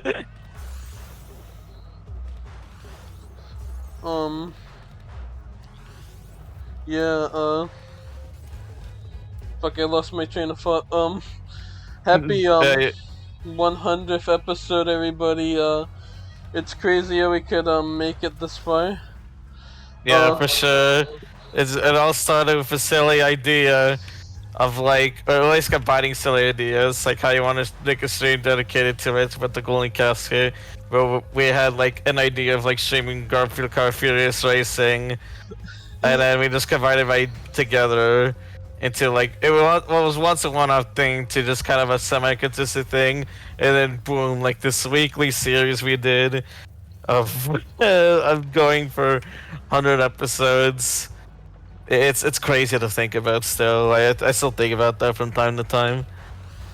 Yeah, like we just like with like 2022. You if you go back to the earlier episodes, you can just like tell, like the 2022 ones. You can just tell that this, especially the 2022 ones, you can just like tell we weren't just like planning to make this into a big thing.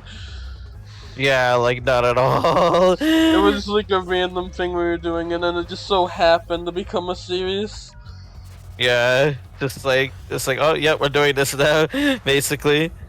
It's funny too. I still remember like the original stream was just supposed to be like a one-off. Yeah. And then we got like and then we got we decided to do it once more for fun, just to do like an evil version of it with talking about, because the original was Golden Casket. I hated the Golden Casket more than anyone. But then with I wanted to talk about in case I make it, because most people didn't like it, but I did. Yeah, and after listening to myself, I like it too. And even after listening to it with the title discography, I still like it. Yeah, same. And we did and after that I just made a joke like, what if we made this into what if we did like another one of these where it's just like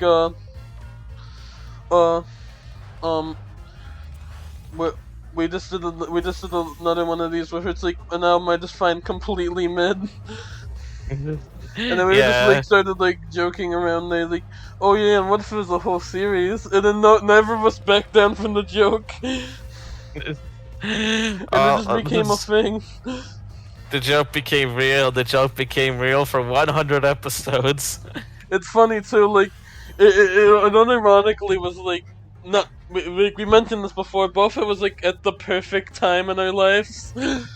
Yeah, like like we could have started any earlier at all. Like really? Yeah, because like look at our past selves, we were stupid back then. Yeah, we were insanely stupid. Josh was a Telehealth fan, and I listened exclusively to video game soundtracks. Yeah, we were like those. We're still thinking of that one Twitter interaction where it's like one guy saying like, yeah, like, but something about only listening to video game OSTs, and like, there's some other guy in the comment, have you heard of these? It was Jigstop or Lemon Demon and Telly Hall. Yeah, I remember that.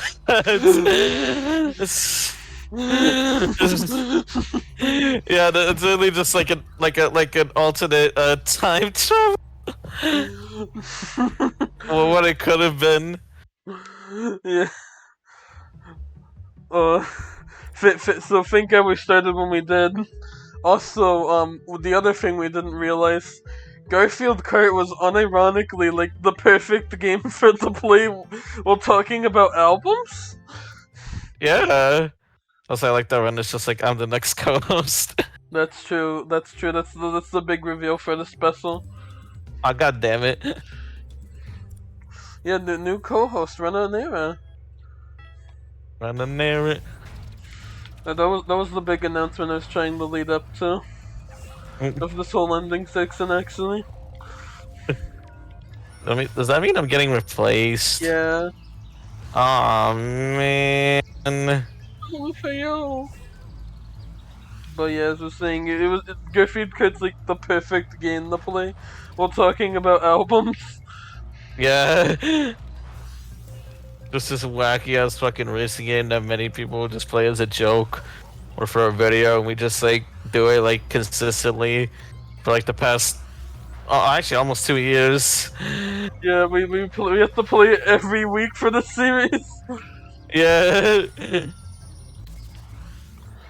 But honestly, it really is just background noise on the series. Cause yeah, for sure. Some of y'all are just like, how do you play Garfield Kart every week? The answer is I don't know. It really is just background noise for us, I think. Yeah. Especially since we've gotten some like real heavy discussions in this happening in this show. That's really funny. And also even before that one stream we did with Garf Kart, where we just had like an actually serious conversation. Oh yeah. Ignore my pre-Gakar Garfield related media. Yeah. But yeah, what else? But yeah, we just kept going after that point, and like, we just started to like refine it anymore. Like, we eventually got like, a proper studio background we made for it, and then we started like taking it more seriously. We talked about Marvin probably after we talked about Marvin's funny enough. And then we changed it again and also re-ranked everything, and we've just been going and going, and I feel like we've had like the super like surprisingly consistent thing that we've been doing for 100 episodes now. Yeah, and even when problems arise, like I remember like you had to like on summers for like 2 summers you had to like go on vacation and shit and had to be the one sharing it. And I remember there was times where like your computer wouldn't work or like how your streams would end too early. Well, we'd still like try to find a way to like do it at least once a week. Yeah, no matter what, we always did it once a week. Yeah, our persistence is insane. Very insane. I still remember our persistence all started because there was just like one stream where it's just like, where it had like this massive power outage. Like it just wasn't working at all. I still somehow went along with it, and the stream I somehow ended up just fine. Yeah. But it also just started like the consistency for this song. Yeah. So yeah. Crazy how we're still like going 100 episodes strong. I mean, I guess we did miss we did skip a couple weeks right at the very beginning. Yeah, but that was at the very beginning. That's why we're not taking it too seriously. Yeah, because originally the first one was just a one-off thing, and then the second one I was just like, I normally didn't stream after Christmas, and I think your ear was plugged. Yeah, it was. I still remember that one time I went. I think it was at a. What was it? What's the last Swish with one of my ears plugged? How was that? But it was a good movie, even if my ear was plugged. Yeah, I love Garfield the Last Swish. But yeah, I don't know what else. PP, Poo Poo, Farticus. Farticus. Yeah, and just crazy. I just wanted to take a moment to like say how crazy it is, how far we are. Yeah, for sure. We'll still keep going as long as we can.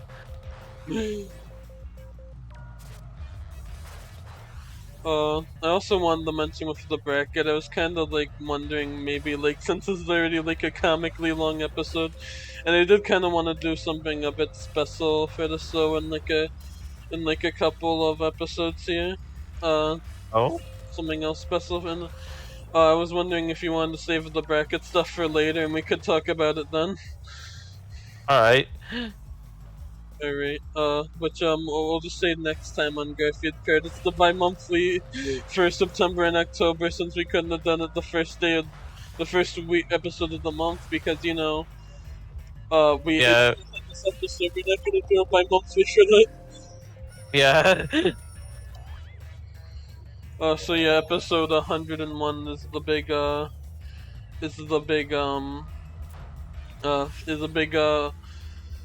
bi-monthly thing. Yep. Yeah, I think that's about it for this 2.5 hour episode. Yep, our longest one, which I did check, it is now our longest episode. I guess it fits because it is the 100th after all. But That yeah, is let me close this out, and that's about it. See Yeah. ya. Bye bye.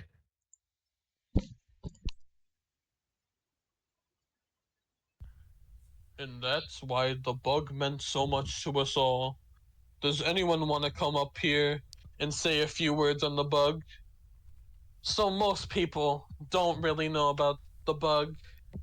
People know he was a chill dude, but they don't know all that much about him. But being his best friend, his lover, and the one who made that awesome mixtape just for him means so much more than that. And to show you how much he means to me, I'm going to prove it to you with his corpse right now. A few inches later. Look, man, I know how much that bug meant to you, but you really shouldn't have done that shit, man. That was just really fucking weird. Like, insanely weird. Like, what were you thinking? What were you thinking? You'll understand it when you fall in love. Hey, Gamo, yeah.